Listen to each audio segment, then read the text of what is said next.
CBS Sports, the National Football League.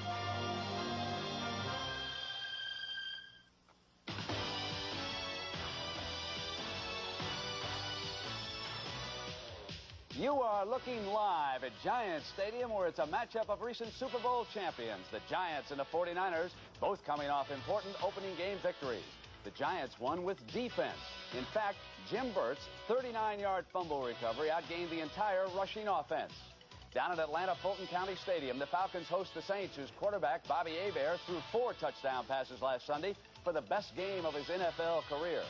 Out at Green Bay's Lambeau Field, the Packers welcome the Buccaneers, and the emphasis here is simply on surviving. Tampa Bay has dropped 9 straight. The good news is that they're still 17 shy of the league record they set a decade ago. And indoors at Indy, the Bears make their first ever visit to the Hoosier Dome. The restless Colt front office, which obtained Eric Dickerson last year, picked up another All-Pro on Thursday. Linebacker Fred Young from Seattle. I'm sure you remember how much fun we all had with William Perry when he became a pop hero, the refrigerator. But the guy who used to be everyone's favorite fat man now has a serious problem in that area. I was in Chicago this week and had a chance to talk with the Fridge. The Fridge isn't the only NFL player with health problems. 3 top quarterbacks for teams that are legitimate Super Bowl contenders went down on the line of fire last week. We'll be talking to one of them about the impact of his injury on his team's chances. All that and more. German engineering the Volkswagen way. Owens Corning. Our products put your house in the pink. And by Pennzoil Motor Oil. World-class protection. And now, here's Brent Musburger. Well, good afternoon, everybody, and welcome to Week 2. And Irv and Dick, what a dandy of a game at the Meadowlands, San Francisco and the New York Giants. Well, Joe Montana is not going to start today, but he will be available. So Steve Young is going to get the nod. Yeah, I think Steve Young is the best backup quarterback in professional football. Over the last 2 years, he's thrown the ball 72 times, has never thrown an interception. So I think his running and passing would be too much for the Giants, big guy, the 49ers. No way, Irv. I mean, there's not going to be an emotional letdown with the Giants. And the Redskins' defense is better than the 49ers' defense. So I think the Giants are going to run the ball and keep the ball out of Steve Young's hands. Dick, I just hope the game is as good as last night's Notre Dame-Michigan contest. Now in the major news this week in the NFL, the drug suspensions continued. And the controversy took on a different twist. Richard Dent refused to submit to the testing and challenged the NFL's policy. This is Dent a few moments ago in Indianapolis. Now, the league granted him a reprieve after he asked for a hearing with Commissioner Pete Rozelle and agreed to abide by Rozelle's decision. But he has been cleared to play today, and he will see some action. Dick, what about Dent? Well, I talked to Steve Zucker yesterday, and he claims that Richard Dent passed both tests over the last year and a half, the last being August 9th. Now, when they came back on the August 15th test, he flatly refused it on the grounds that it's not a reasonable cause.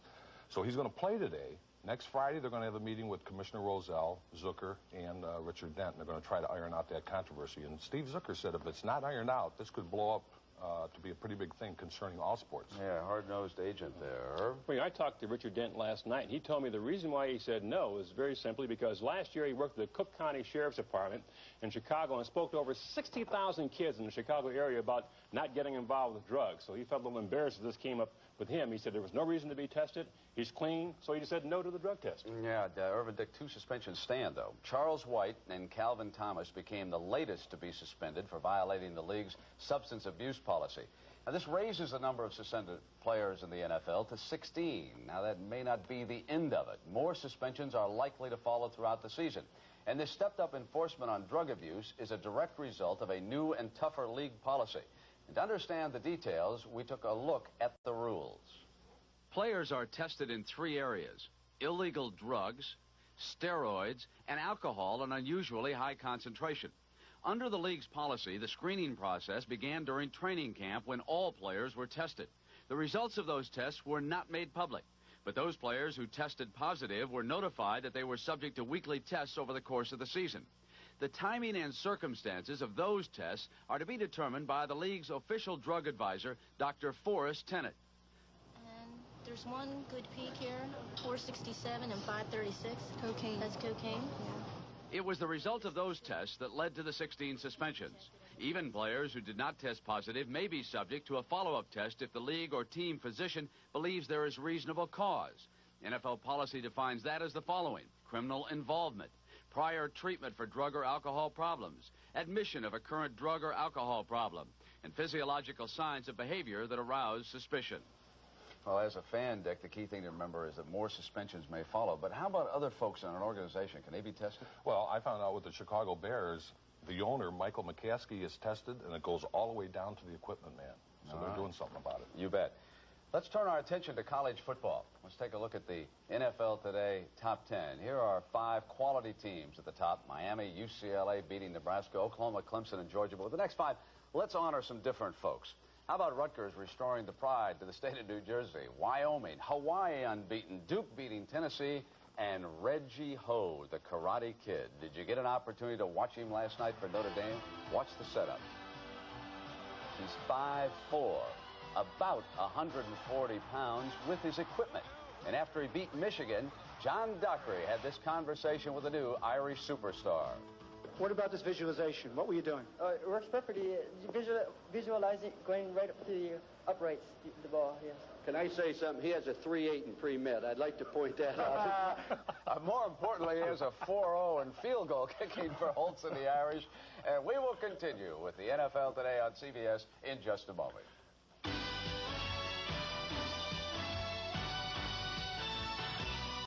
Well, looking in once again now, this is Lambeau Field, where the trials and tribulations of a highly touted quarterback continue for Tampa Bay's designated savior, Vinny Testaverde. Last week, he absorbed another painful lesson, suffering through 5 interceptions to start his sophomore season. And we say hello and good morning. Welcome to our resident expert, Will McDonough. You had a lot of news this week. What about Fred Young going from Seattle to Indianapolis? Whenever you have a trade where you trade what some people consider the 4th best linebacker in the league, Fred Young from Seattle to Indianapolis, for 2 first-round choices, you have a big trade. But beyond that, Brent, you're going to see ramifications for both teams. I understand trying to get draft choices back now because they gave away a ton of them last year for Dickerson. The Colts are going to try to trade linebacker Johnny Cooks and would consider trading offensive tackle Ron Solt, who is a holdout. Now, from the Seattle point of view, they have 2 number 1s. Knox did not want to trade Young. He's going to try to use one of those ones, as I understand it. Talk to Pittsburgh for Mike Merriweather. What about the quarterback controversy? Hogaboom, Trudeau down at Indianapolis. Well, Indianapolis today, they're going to switch and they're going to go to Trudeau. I talked to the coaching staff last week, and they said the reason for it was this. The last preseason game in Denver, Hogaboom did not play well, and he did not play well in the opener. And their exact line is they consider Trudeau a quarterback on the rise. That's why he's going to be in there today. All right. Quarterbacks, it was a tough opening Sunday for the AFC Central. For example, Will, take a look at what happened to Bernie Kosar. This was a terrible blow to the fortunes of the Cleveland Browns. He's hit here by the Chiefs' strong safety, Lloyd Burris. This is in the second quarter. They have knocked Kosar out of action for up to 8 weeks. And this is going to be the first game that Bernie Kosar has missed playing since he was back in the 7th grade. And the Browns will try to do it now with Gary Danielson. The other injury was suffered by Warren Moon, and he is with us now live from the Astrodome. And Warren, we bid you a good morning down underneath the dome. And what's your status? When can you expect it to be back for the Oilers? Well, hopefully I can be back within 4 weeks, maybe 5. Right now, it's going to take about 3 weeks for the bone to heal, and then I can start throwing lightly at that time. But it just depends on how fast I can throw the ball hard after that point. You know, Warren, I'm sure you've seen the picture once too many, but I'd like you to go through it and tell us exactly what happened, how you suffered the shoulder injury. Well, we were down on Indianapolis' 30-yard line, and I was going to throw a deep ball to Ernest Givens, and I wanted to get the ball up in the air as quick as possible because I didn't have a lot of field to work with. So I called a quick count. I hadn't called one all day, and it was real loud in the stadium, and I don't think he heard me, or either I came out too quick and I fumbled the snap, so I just picked it up and tried to get it whatever I could forward, and I took a tremendous shot on my shoulder by one of their linebackers. This is the worst injury you've ever experienced in the NFL. It really is. I've played now 11 years, and I've never missed more than 3 games in my career, so this will be the longest period of time I've ever been out, and it's going to be real hard to sit around and watch the guys play. Warren, thank you for taking some time and spending it with us today. I'm sure the fans appreciated it. Thank you very much. My pleasure. Will, now, what's going to happen with the Oilers? What are they going to do? Well, they only have 2 quarterbacks right now, but they're going to pick up another one. I understand they're going to pick up Bob Gagliano. He played in the United States Football League, and he played for San Francisco. More importantly for the Oilers, he has played for their quarterback coach, June Jones before, so they're going to sign him tomorrow and have him in camp Tuesday. We've got another quarterback problem out at the Meadowlands, Will. Let's check in with our John Madden. John, we know that Joe Montana is out. What's Steve Young's plan now for the Giant defense today? Well, you know, I think the important thing here, Brent, is that Joe Montana really isn't out. Joe Montana is dressed. He's ready to play. Bill Walsh said last night he probably will play in the game, but Steve Young is going to start. Now, the difference here is where Montana is a drop-back guy, a rhythm passer, get rid of the ball quickly, and the Giants would have to rush him up the middle. Now, with Steve Young, he's a helter-skelter guy, and, of course, he's a great runner. Now, the Giants feel that they know how to handle that. As Bill Parcells says, we play the Eagles twice. They have Randall Cunningham, and we know how to handle that. Now, they usually handle it with Lawrence Taylor. Of course, Lawrence Taylor is out. And the guy who's going to have that responsibility today is Pepper Johnson. All right, John, thank you for spending some time with us. And let's go live now to Fulton County Stadium. Gary Fensick is our analyst down there for the Atlanta game. Gary, I've been hearing stories around the country that the Falcons are disappointed with their '1 choice linebacker, Andre Bruce from Auburn. What's the story down there? Well, Brent, I don't think disappointment is a word that Marion Campbell described Andre Bruce. He's 6'5", 250, runs a 4.5 40, and he had a sack last week against Detroit. But he missed 3 weeks of training camp, and I think that's probably put him a little bit behind the other linebackers on the team. All right, Gary, thank you very much. One of those linebackers, of course, is Marcus Cotton out of the University of Southern California. Well, you broke a story this morning about an investigation of the Players Association. What's that all about? Yeah, Brent, I wrote a story this morning saying the Department of Labor in Washington is investigating the player union, and the focus is on Gene Upshaw for possible misuse of funds. All right, and Irv Cross talked to Gene a little bit earlier today. He said it was a routine audit, but admitted that it was a continuing story, and we'll have more on that in the weeks ahead. Coming up now, Dick Butkus will take a look at one of your favorite characters from the Chicago Bears, the Fridge.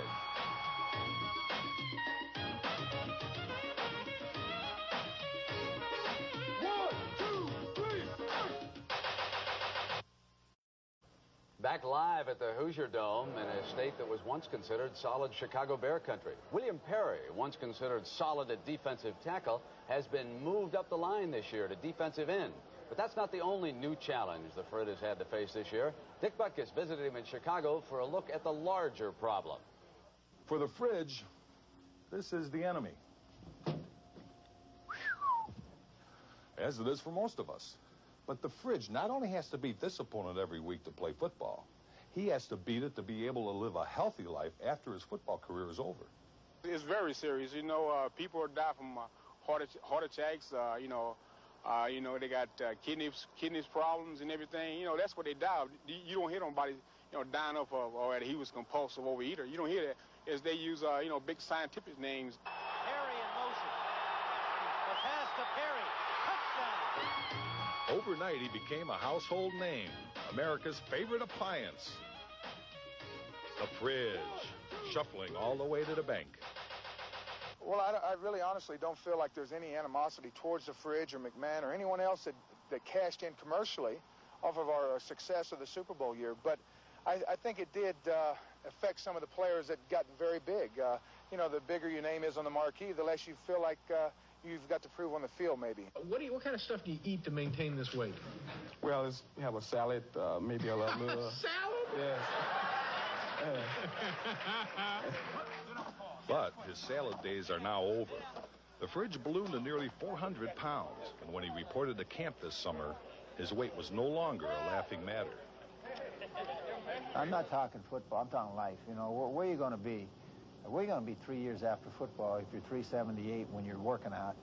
You're going to be 478 or 500, you're going to die. It was no problem for me just dropping the weight and getting small was no problem. But the problem is just, when it came back more. With the urging of his wife and the Bears, Williams spent 4 weeks this past summer at a weight reduction clinic, which left him leaner, at least by his standards, and a touch meaner. And I was trying to people please everybody, and I know that I don't have to, people please, anybody anymore. So now, it's just it's a totally different lifestyle for me, right now. The only people he wants to please now are his teammates, who, you might say, are counting on him heavily. A lot of guys look real good in the uniform, look like Tarzan, play like Cheetah. You know, Fridge, you know, he doesn't look like a defensive end, but if he gets up the field, he smashes that quarterback's pocket back into his lap, you know, what's to say that he couldn't be a very fine defensive end? I think he can do it. We know that if he does the right things and continues in the program he's on, with the aftercare program he's on, that weight will come down significantly, and he'll probably be a 300-pound defensive end. And when that happens, turn him loose, because he's going to be something special. Dick, you got off that scale rather quickly there. Well, wait a minute. I'll just tell you this for my English friends. I weigh 18¼ stone. That sounds kind of like... Dick, well, back to football. Why did Perry move from defensive tackle to defensive end? Well, the coaches believe Perry can put on a bull rush.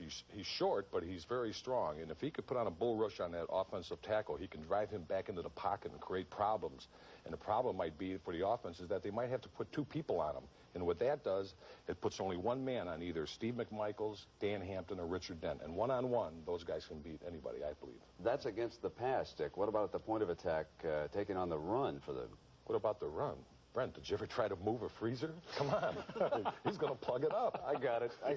Herb, how about some other players who are battling weight problems around the league? Well, one other player who's been highly publicized and having a weight problem is Bubba Paris from the San Francisco 49ers. Bubba, during a training camp this summer, went up somewhere close to 400 pounds. He's now down to 306. But the 49ers are really concerned for 3 reasons. First of all, his performance slip.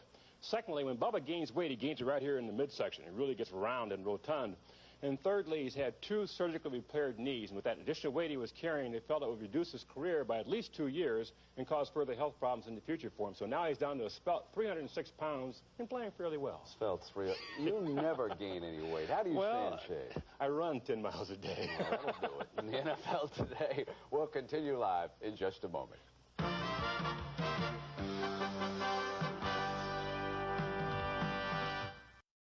Well, a lot of former NFL players develop new careers as actors, but Tampa Bay's Ron Holmes is moving in another direction, one that enables the defensive end to keep getting his shots against his former colleagues who've gone into acting. Holmes, you see, is the NFL's #1 ranked movie critic, as Irv Cross reports.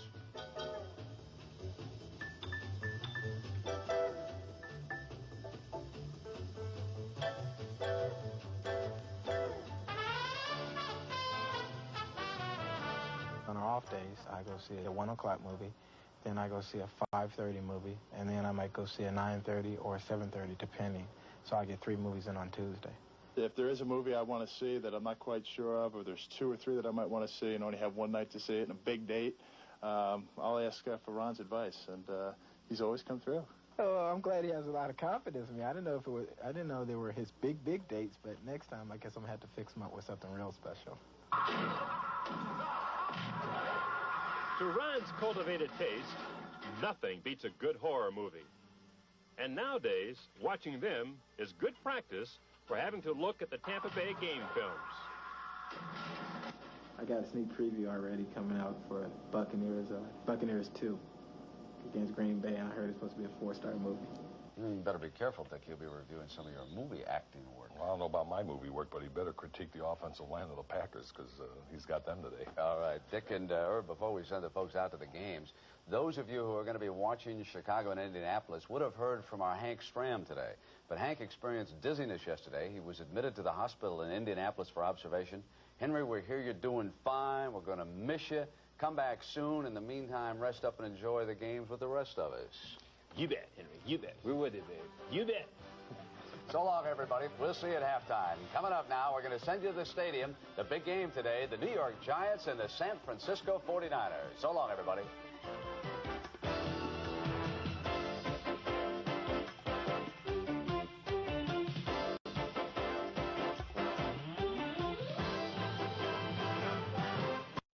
Whose 2 touchdowns led them to victory. But that victory was a costly one, as injuries to both Frank and Joe Montana leave the offense in the hands of backup Steve Young. Our Giants began their season under a dark cloud with the suspension of Lawrence Taylor. But his teammates were true to the challenge Monday night against the Redskins, as they battered the world champions with a variety of weapons. And now, with a key victory tucked away, the Giants must respond to another 1988 National Football League season on CBS. We've got the glamour game for you today from Giant Stadium as the 49ers take on the New York Giants. Good afternoon, everybody. I'm Vern Lundquist, and welcome to Giants Stadium. Both these teams won last week. Both had tough times doing so. The Giants came from behind to nip Washington on Monday night. The 49ers got big plays and came from behind to win at New Orleans last week. But in the process, they have a bruised Joe Montana. I'm working again today with John Madden. And, John, what does that bruised Montana do to the 49ers? Well, it's an interesting thing. I think what it really does is it gives Bill Walsh a chance to start Steve Young. I think he wants to do that because he remembers the last time that they played the Giants here, and it was a nightmare for the 49ers. It was a nightmare for Joe Montana, and I really feel that he would like to see how Steve Young can do against him. I was talking to Montana yesterday, and he said he's thrown the last 3 days, and he feels fine, and he's disappointed that we'll expect that we will play Joe Montana today. Perfect weather conditions. It's in the upper 70s, overcast sky, just a slight haze. Raul Alegre will kick off for the Giants as the 49ers have won the toss. Doug DeBose is the man on the left-hand side. He's back deep, along with Harry Sidney. Last two times in this arena for the 49ers have been disastrous. In the playoffs, they lost 49-3, as John said, in '86, 17-3 in '85. DuBose at the goal line.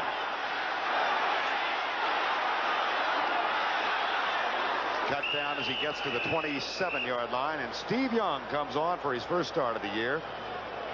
And for the Giants defensively, Eric Dorsey, Eric Howard, and John Washington up front. The linebackers without Lawrence Taylor, of course, Banks, Pepper Johnson, Harry Carson, and Andy Hedden. And in the defensive secondary, Mark Collins, Perry Williams, both played well Monday night, Terry Kennard, and Kenny Hill. 3 starts last year, 57%, 6 touchdowns, no interceptions. They test the middle and find nothing there. Dorsey leads the charge with Harry Carson. Offensively for the 49ers with Young at quarterback, Roger Craig and Tom Rathman in the backfield, Wes Chandler and Jerry Rice at the wide receivers. John Frank doesn't play today because of injuries. Steve Wallace, Sapolu, Cross, McIntyre, who might see some action at tight end, along with Harris Barton in the offensive line. 2nd and 9. Rathman to the left side. Young, first pass of the day. Caught by Rice, and that might be enough for the first down at the 38-yard line. You know, what's interesting, Vern, is that the 49ers started the first 2 plays with 3 wide receivers, 1 tight end, and only 1 back in there. In fact, Roger Craig wasn't in there. Roger Craig now comes in, and they will bring the chains out to see if Rice got the first down. I don't think anybody wants to have a bigger game today than Jerry Rice. He was so frustrated by his last 2 appearances here. Well, you know, he was saying the last time, remember that game, the playoff game, he was carrying the ball. He was wide open, going for a touchdown, and the ball just popped out. He fumbled it. He said since that game, he has never worn long sleeves again. It'll be officially 3rd and 1. It's 3rd and a link, a chain link, maybe 2. There's Jerry Rice, who was held to 2 completions last week.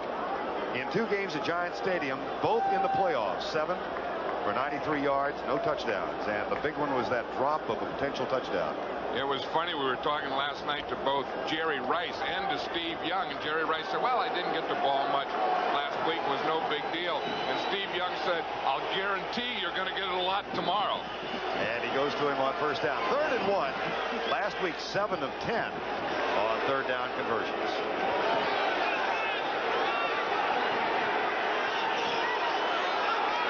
Quarterback sneak. And Steve Young has picked up enough for the first down. Ball out to the 40-yard line. That's one thing I think we're going to see a lot more of with Steve Young and Joe Montana is organized quarterback runs. Now, that was one, obviously, a quarterback sneak. I think we're also going to see bootlegs where he will fake to a running back and keep the ball going the opposite way himself. 3 wide receiver set. Once again, Heller, the tight end, is tight right. Young back, across the middle. Ron Heller, flag is down, ball is fumbled. And it's going to be ruled incomplete. There is a flag at the line of scrimmage. Holding 49ers.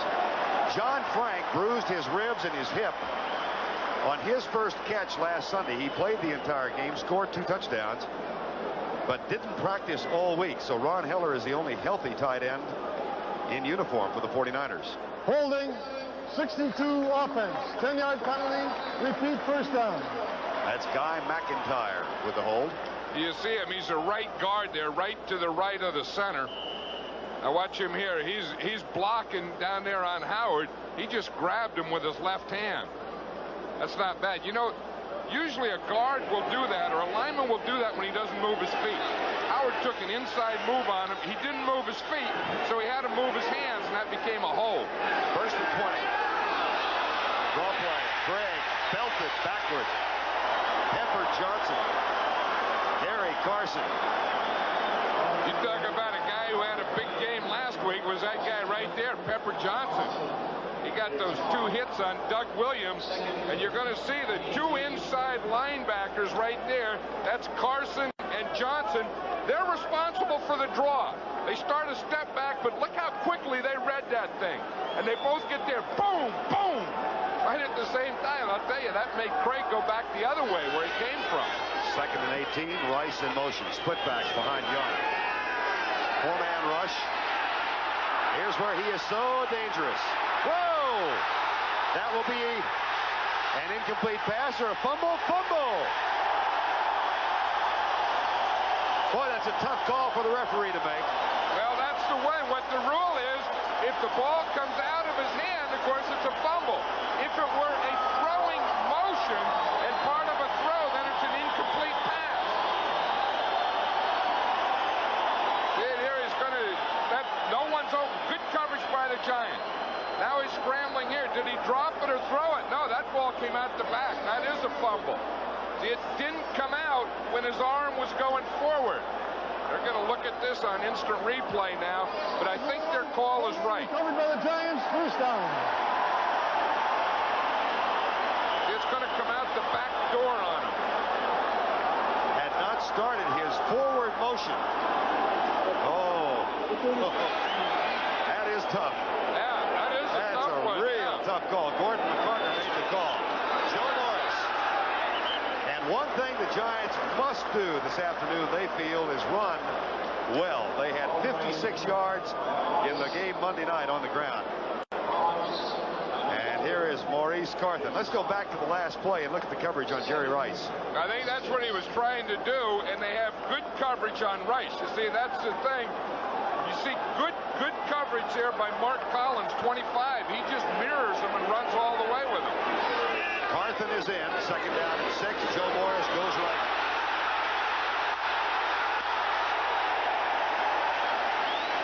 Inside the 20 at the 17-yard line. First down, New York. Offensively for the New York Giants, you've seen Morris run twice.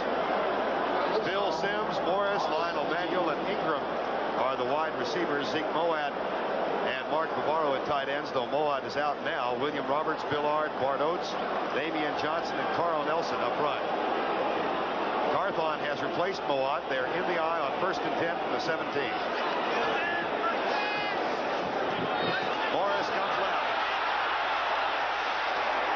I think it's fair to say that the Redskins defense against the run is probably a little stronger than the 49ers, John.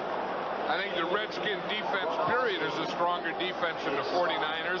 And I think the Giants, with 2 backs, they're just going out with Carthon going out now and Moat coming back in. But I think they're a better running team when Carthon is in there.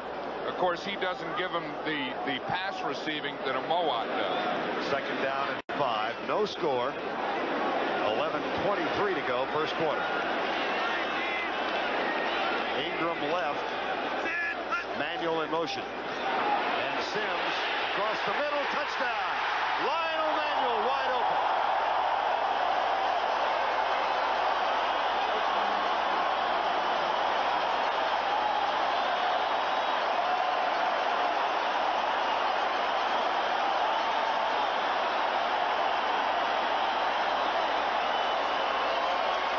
One thing, when the Giants could get a little running going, then they're always much better passing. Here, Sims just goes back, boom, hits Manuel right on the post. most improved player in this Giant team this year. Raul Alegre is on for the extra point. It's good.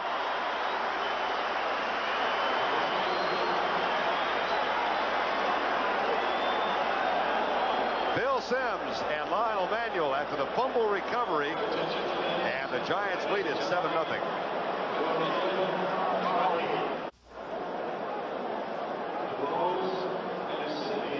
30 yards in 4 plays after the fumble recovery. Bill Sims to a wide open Lionel Manuel, and the Giants lead by 7.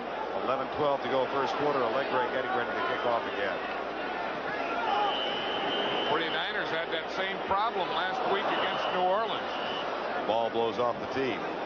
Not that problem. I mean, they're fast defense, and you know what they do, and I always had a rule that you couldn't play a pass zone defense inside the 20.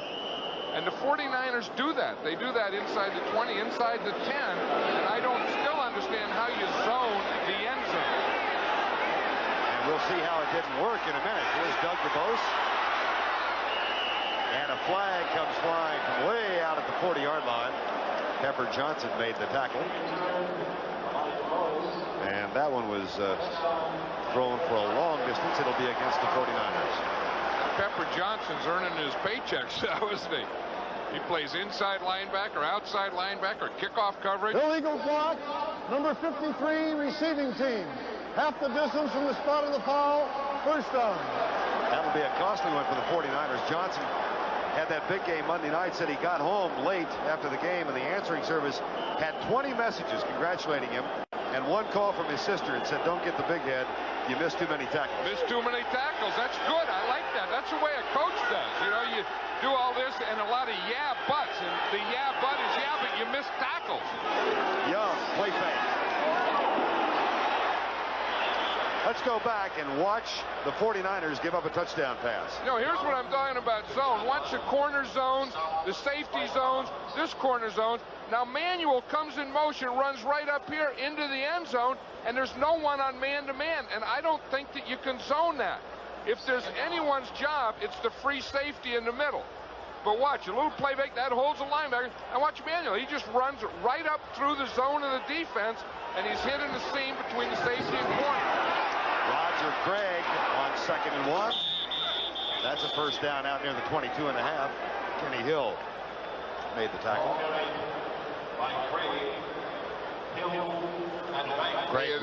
There's a guy who can play this, Roger Craig. Remember, he was the fullback, and he used to always catch all those passes. Last year, I think the 49ers really became a much better running team when they moved Craig from fullback to halfback and started Tom Rathman in there with him.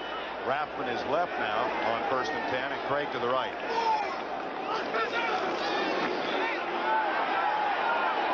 In the flat, Jerry Rice. That's another first down. He's out of bounds at the 37-yard line. Here's what happened last year with Roger Craig in '87 as a starting fullback. When he was a fullback, he had 59 yards a game, and then when they brought in Rathman, I think part of it is not only Craig running the ball, but Rathman as a blocker. Look what they did, 162 yards a game. Bill Walsh said last year on route to a 13-2 record, that's the best move he made all year. 1st and 10, 49ers, they trail 7-0. Split backs. Young, short for Craig. Knocked down at the 40-yard line. The tackle made by Carl Banks. Brought down by Banks.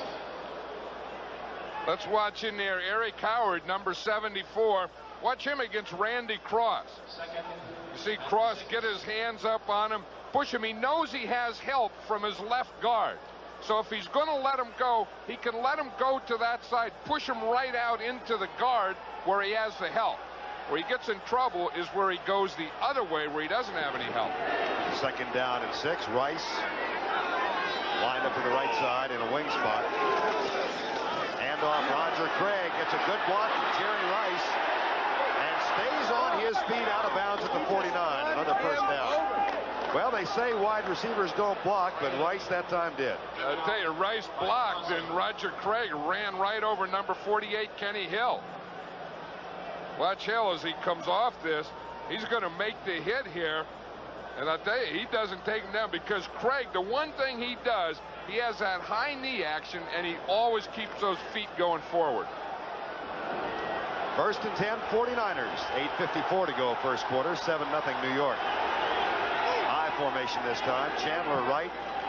Rice is split wide left. Young has some room. John, that looked like it was designed run. I'm not sure. Yeah, that's the type of thing that the 49ers will do differently, is have these designed runs for Steve Young. And we just saw one of them. And most of the time, if not all the time, when he runs on a designed run, it's going to be to his left. Now you watch here. You see, he just fakes a little running play. Now that's a bootleg. He fakes to the back, then he just bootlegs, comes out the other way. And of course, the closest guy there is Eric Howard, the nose tackle, and you know you have to be able to outrun him. 2nd down and 1. 49ers in Giant country for the first time. 7-0 New York leads. Rice in motion, followed by Collins. Play fake. Collins coming. And Young had to get rid of it. A corner blitz from Mark Collins. I'll tell you, that was an interesting thing because Collins started going in motion with Jerry Rice. And then he just kept coming. Watch him here. Here's Rice going in motion. Here's Collins coming with him like he's going to cover him. Rice keeps going. Boom! Here comes Collins here. And watch him as he just hits Steve Young just as he gets rid of the ball. I'll tell you, that is an interesting thing. Where it looks like he's coming in coverage, and then lo and behold, he's coming on a blitz. Here's what it looks like from this side. You see, it's the back side of the left-handed quarterback was always the best side to rush him. On 3rd and 1, Rice makes the catch from Young. And that's another 49er first down. Jerry Rice with 3 catches in the first quarter. Bill Parcells looks on. And the 49ers on that last short yardage play had to put Guy McIntyre, who was a starting guard, at left tight end because of the absence of John Frank today. Well, you know, with John Frank out, they only have one tight end, and that's Ron Heller. So if anything were happening to Heller, it would have to be a guard playing there or Mike Wilson as a receiver. And then, of course, when they go to 2 tight ends, they have to put the back there. Heller tight right, first down at the 35. Both wide receivers to the right side. Barton almost moved. He got set. Young in the middle. Incomplete. Collins had his hands on it for the interception.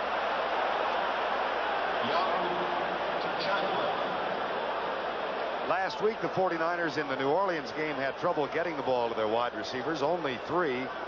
That's the fewest since 1984 in Week 14.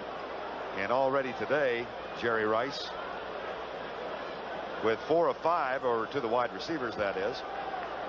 So they've gone to them.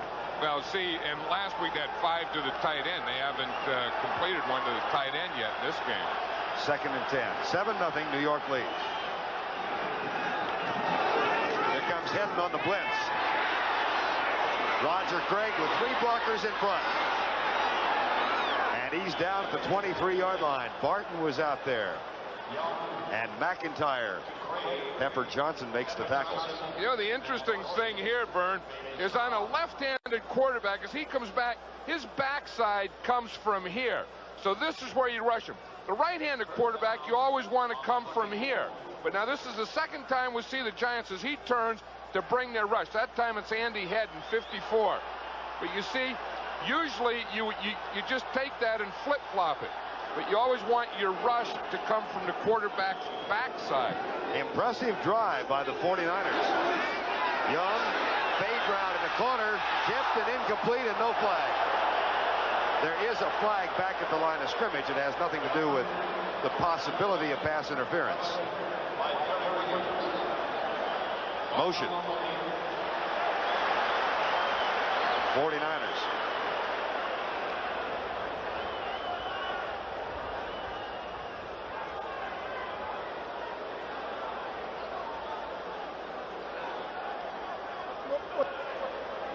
Who was it? Let's make sure. Well, Harry Carson, number 53, of course, is the Giants captain. In fact, he's their only captain. Misunderstanding. The captain correctly refused the penalty. It is second down. The penalty was illegal motion, number 80 offense. I like that. A captain correcting a referee, and the referee accepting it and then admitting it to the entire home crowd. That's nice. Washington, a 55-yard pass to Ricky Sanders from Doug Williams has gone on top 7-3. Second and 10. 7-0. New York leads it over the San Francisco 49ers. Rice in motion. Chandler is a tight end to the left. Young.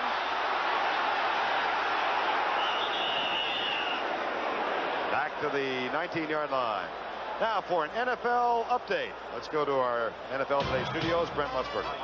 Well, Vern and John, Jim McMahon is at it again for the Chicago Bears. Roughing the punter. 1st and 10. Pump fake. McMahon takes a blow, but he finds Dennis Gentry. 35 yards. Bears lead the Colts 7-0. Let's go back to Vern and John. All right, Brent, and how much they need McMahon healthy this year. I think not only the Bears need McMahon healthy, I think the whole league needs McMahon healthy. I think that the Bears are one of the interesting and fun teams in this league. 3rd and 4. Craig in a wing to the left. Young. Fumble. Pepper Johnson.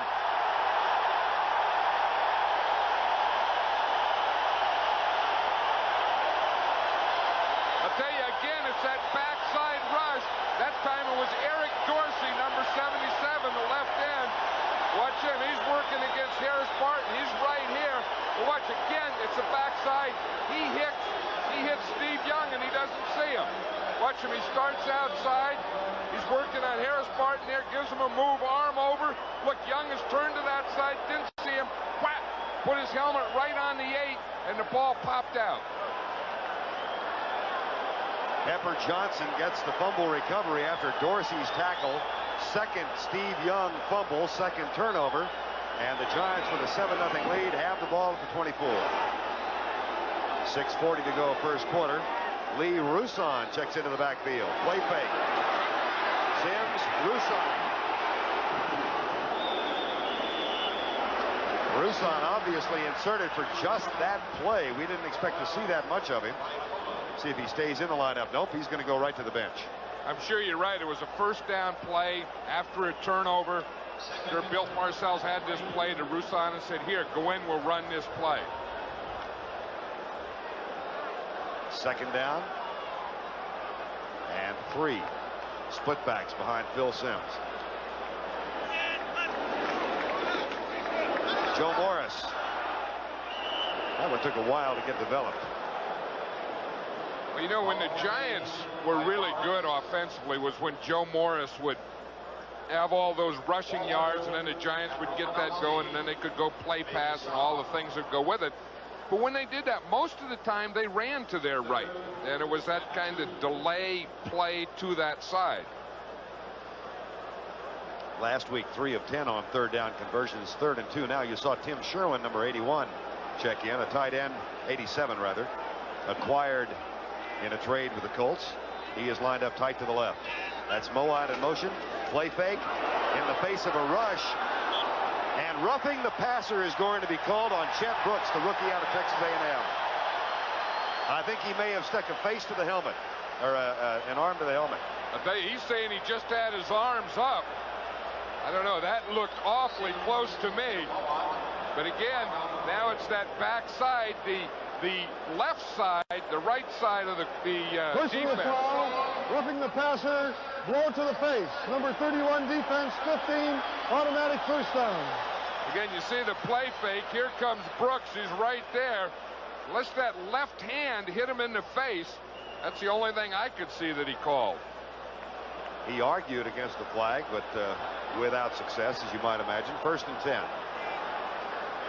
2 wide receivers to the left side. And Sims with a play fake again. Settles for the left side. Flag down. Thrown on Don Griffin as the pass was intended for Mark Ingram. And Ingram may have injured his wrist or fingers. I think that's Griffin. I bet he got his finger in there. I think that is really something where the ball hits right on the tip of the finger. But again, you would seem like they have to let defenders get in and go for the ball. Now, I don't know how you can take that away from defenders. I mean, you can't make them where they can't hit the guy. I mean, they have to go for the ball too. Now, I don't agree with that penalty. I don't know if I agree with the penalty before that, but I sure don't agree with that last one. You're saying he's being picky. Well, I think you got to let defenders play. That's a big defensive play for the 49ers, back all the way across midfield. Oh, boy. Bill Romanowski, the rookie, and Kevin Fagan, a loss of 12. There's Romanowski, who's starting for Keena Turner. Well, this is one thing that the Giants aren't the best at, and that is pass protection. And you're going to see they got a blitz from the outside. And, you know, and that is the first start. Then the guy comes up the middle, and then the other side. So they had three guys, the middle, both outsides, all arriving at the same time. 2nd and 22. Back split. Joe Morris scoots down inside the 45 to the 44-yard line, and Ricky Ellison makes the tackle. Atlanta leading New Orleans in the first quarter. There's Ricky Ellison, who had 12 tackles in the win over New Orleans last week. The 49ers are playing without Ronnie Lott at free safety today. Tom Holmoe has taken his place. Lott tried to go last week with a hamstring and a tendon problem, and he is not even suited up today. 3rd and 16.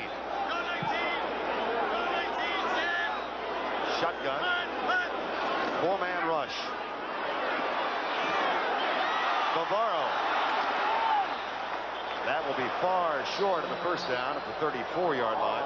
Well, it's an interesting situation here. Is it a field goal or is it a punt? It looks like the Giants are already made that decision. They're going field goal, but that would be about a 52-yard field goal. And that is right at the extremes of Allegre's distance, I would think. Raul Allegre hit 2 last week. 52 yards it is.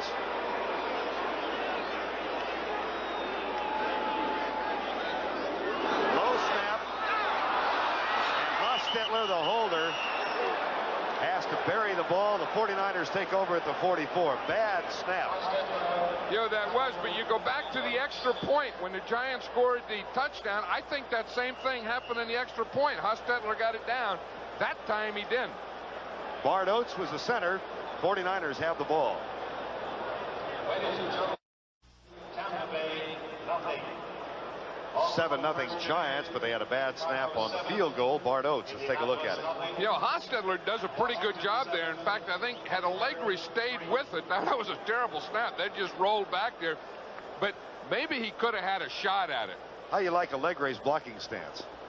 Well, I think that was just out of fright. I think when he saw that ball roll back there and a bunch of guys in white jerseys coming at him, I think he just froze. You take a comfortable stance. Yeah, and then fall down. Exactly. And hope no one falls on top of you. 49ers' third possession of the first quarter. They have had both drives end in fumbles. One at their own 30, which the Giants converted into a touchdown. The second inside the Giants' 30. Steve Young. Good block from Wallace. Screen pass. Roger Craig. First down. 49ers are moving the ball against the New York Giants. They've got 80 yards plus that play total offense. You know, I think if you had to take one stat in a football game and you don't know the score of the game, you don't know the outcome, is turnovers. I think that's the biggest thing. If there's anything, and that's what, I mean, the 49ers have good stats. Steve Young has good stats, but of course they have the 2 turnovers. Young 7 of 10. He's now gone 82 passes in succession without throwing an interception. He does have the 2 fumbles today. 3 wide receiver set. Mike Wilson is in now, lined up in the slot right. That pass caught. Mike Wilson makes the catch. He had a touchdown grab last week. Terry Kennard makes the tackle at the 31-yard line. I think what they're going to do today is they're playing Heller as a tight end in the normal situations, and then I think they're going to play 3 wide receivers. I think Mike Wilson will probably catch those passes that the tight end John Frank would normally catch. They will use Wilson at the tight end spot. Also McIntyre. He's not the pass catching threat, of course, as an offensive guard. John Frank out for the game. First and 10, 49ers, 2:33 to go, first quarter. 7-0 New York. Young goes by Pepper Johnson. Now he goes by Jim Burt. And he slides down at the 21-yard line, close for the first down. Andy Hedden caught up with him. And a flag is down. You know, that's one thing about Steve Young. He not only has that speed, but he has that quickness. You think you got him, and then all of a sudden he's around you. Pepper Johnson was sure he was in great shape to tackle him, and he didn't even get much clock. Penalty against the 49ers, and here is Gordon McCarter. Illegal block, number 80 offense. 10-yard penalty from the spot of the foul. Repeat first down. There's Jerry Rice. Let's see what he did. That's what he did. I don't know. It was kind of in the back, grab, takedown, fall down, flopper. At least the guy's out there trying. You know, you don't find many of those wide receivers that'll do it very well, and you don't even find a lot of them that will try. I think Jerry Rice has a lot of pride and would like to be a complete wide receiver. How many blocks did Fred Biletnikoff throw for you? In his lifetime? Yeah. None. And the guy on the other side, Cliff Branch, equally. They fake the draw down the middle, caught Ron Heller. Oh, nice play by Steve Young.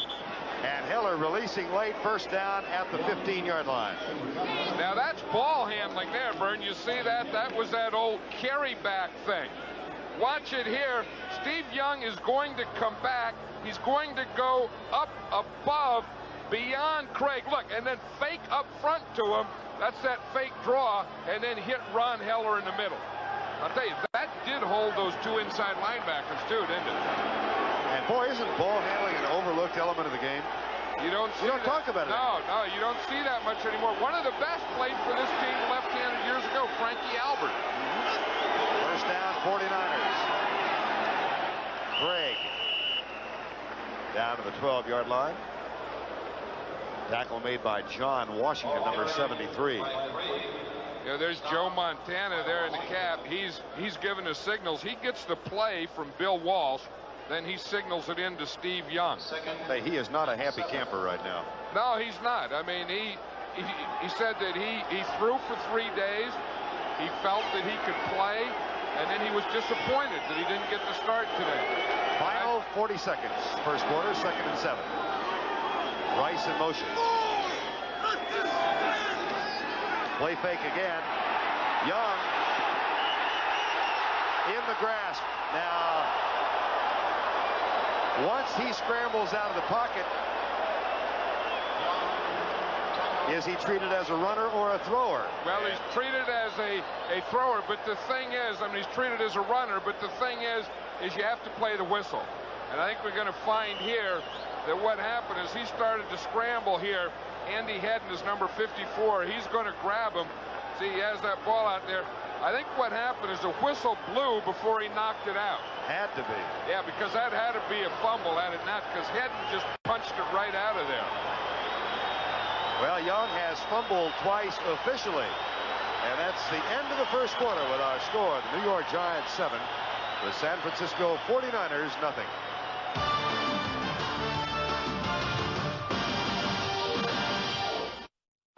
Ivan Lendl going after his fourth straight U.S. Open singles title. Man's a machine. He sure is. I saw him a week ago in one of his early matches, and you just watch him, and he is so close to perfect that he looks automatic. And you know, how can anyone be that automatic and not be a machine? 3rd and 12, 49ers to open quarter number 2. Vern Lundquist and John Madden with you. Steve Young back to throw. Incomplete. Now let's go back to the last play. Whoops, sold it. Leonard Marshall and Steve Wallace are broken up quickly, and no flags are thrown. The last play where Steve Young, did he or did he not fumble, and was there or was there not a whistle while he was in the grasp? Let's listen. You know, if we do it with sound, I think we're going to see here.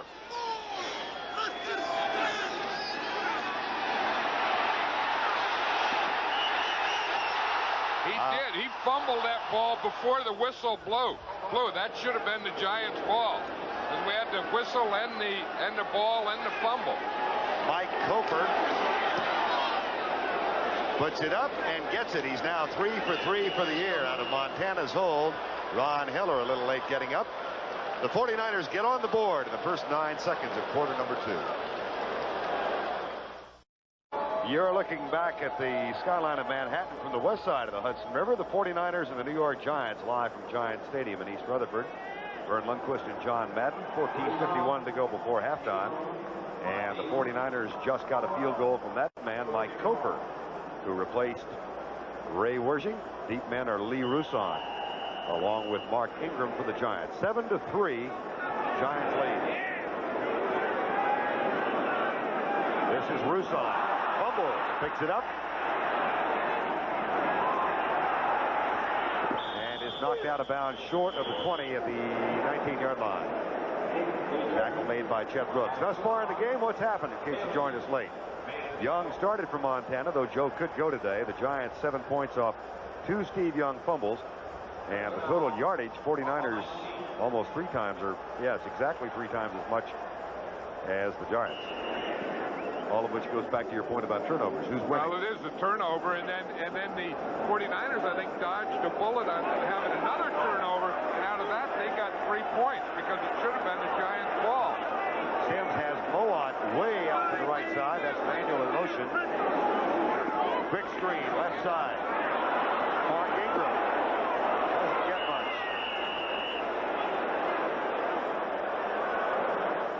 Nice compliment paid to Phil Sims by his coach Bill Parcells, in chatting with us yesterday. Said he gets tougher by the years.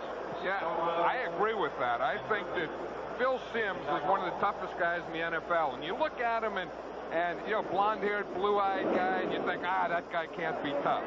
But I'll guarantee you, he hangs in there. He got rushed so much in the first half against the Redskins the other night. You think the guy's almost, going to be, he didn't even know he was being rushed. He's 5-5 now as Maurice Carthon, who doesn't catch that many balls, has the football out to the 25. Ricky Ellison with another tackle for the 49ers. The thing is, we're talking about the rush the other night. Phil Sims wasn't even aware of it until he watched the game on tape. One of the guys, number 63, Carl Nelson, had a little trouble the other night, but he seems to be doing a lot better today. There's Nelson on Michael Carter. Adams and Odessa Turner in the lineup now for the Giants. 3rd and 4 from the shotgun. 5-man rush by San Francisco. Incomplete. It'll be 4th down. First, Phil Sims incomplete pass. George Adams, the 3rd down specialist, couldn't get it. Griffin is playing now despite a dislocated finger that he suffered on that pass interference call back in the first quarter. Now, a new punter, Maury Buford, has replaced Sean Landeta. And if there are 2 nervous men in this stadium today, it's Romeo Crennel of the Giants and Lynn Stiles of the 49ers, because both teams are going with new punters. And here's Buford, who hasn't been in football for a year. Wes Chandler deep to return the punt. That's not bad, but it will be returned from the 30. Out to the 42-yard line. Byron Hunt makes the tackle. And Bill Parcells heaves a sigh of relief. 13:03 to go in the half.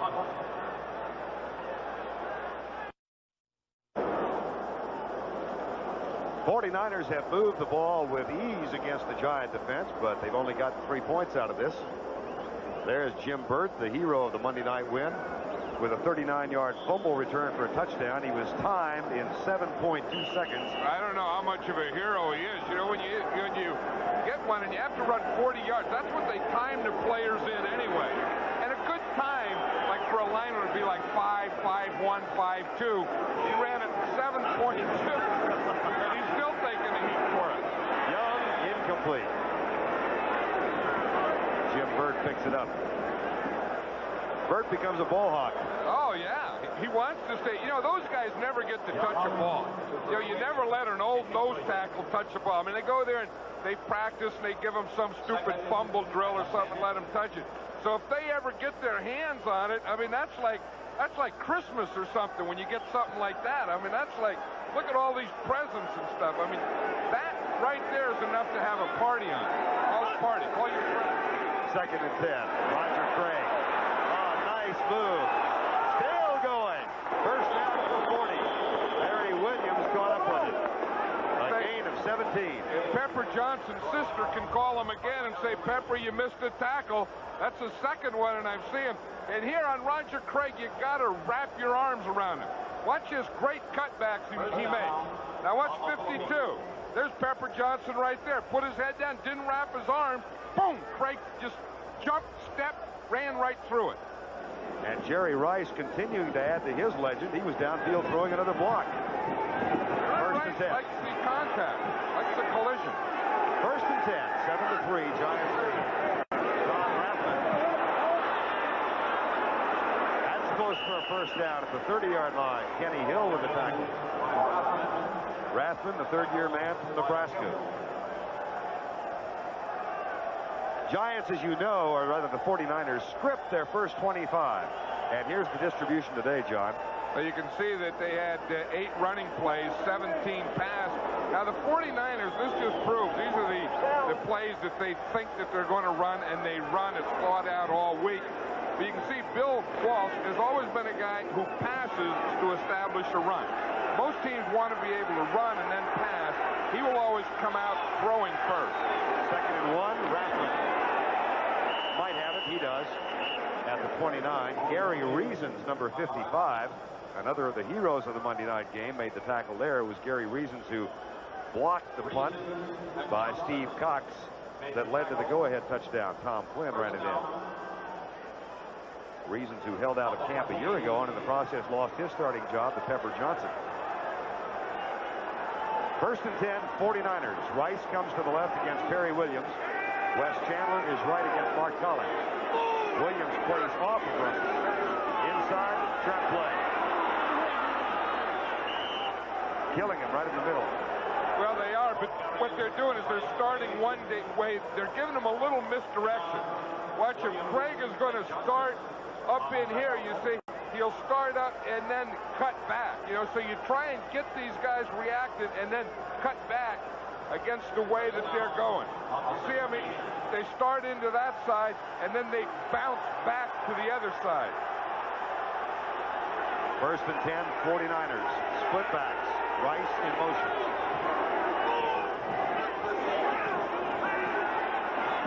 Young, man open, throws behind Mike Wilson. Picks up on the pattern. Because Wilson was there and Young threw it behind him. You know, and this is where Joe Montana is so strong. And Bill Walsh said yesterday that he was going to play Montana, and he said he would play him in the red zone, which is in this zone the 49ers are in now, inside the 20. There's no one that operates in this area with their offense better than Montana. Of course, when Montana has that red cap on, you know that Walsh isn't even thinking about it. It was a good idea on Saturday night. You don't do it on Sunday, though. Second and 10.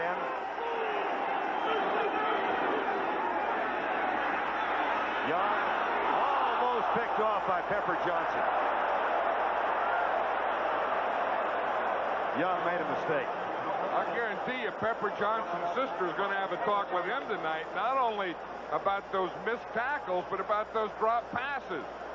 She's going to say, what's wrong with you, Pepper? Everything's going right through your hands. The ball goes through your hands. Guys go through your hands. Everything goes through your hands. Forget Monday night, Pepper. This is Sunday. Third and 10. At least he's in the right place. I mean, his location's good. There was baseball, you'd say he has good location and bad rotation. Craig. First down and goal at the 5. Gary Kennard makes the tackle. 49ers get a fresh set of downs. But I have to think of all the players in the 49ers, I have always believed that this guy, Roger Craig, is one of the most valuable, if not the most valuable.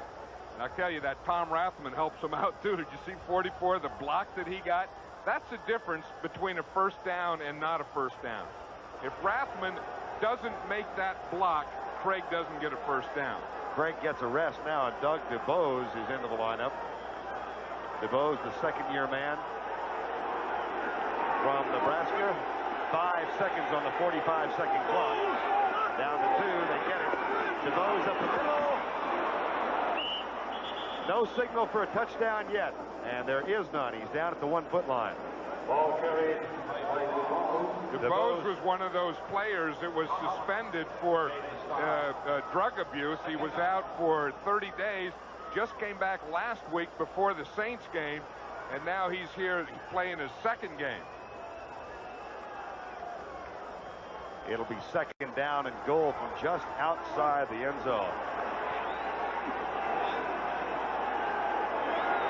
49ers like to get off that 3-line. DuBose, they've done it.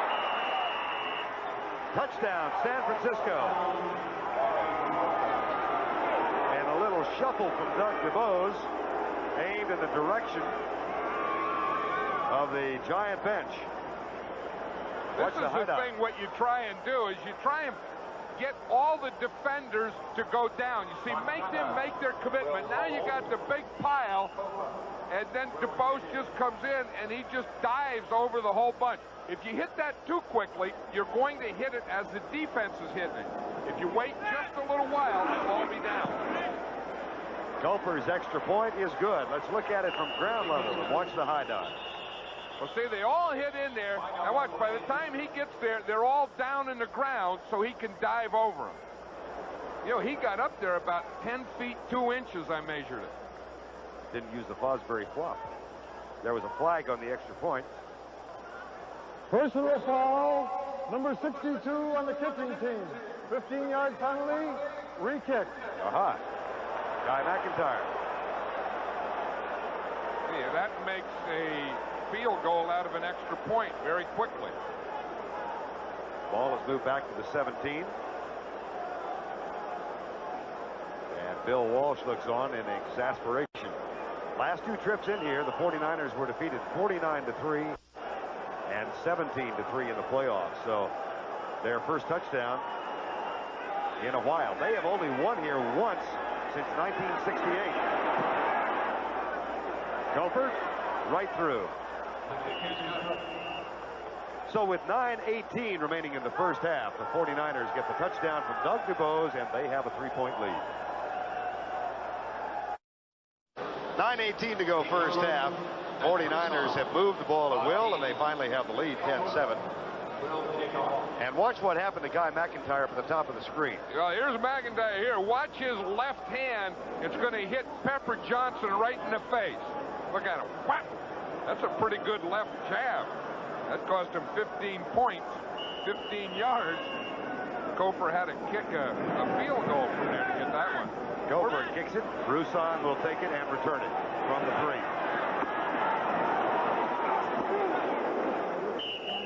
And the Giant offense back on the field. Jeff Riegel made the tackle. There's Jerry Rice getting a little ice and a rest. Atlanta surprising New Orleans in the second quarter. Miami and Buffalo are tied, and Washington leading Pittsburgh by 4 now. Giants have 48 yards in total offense so far. The 49ers 186. It's a 10-7 game. Daniel in motion. Joe Morris.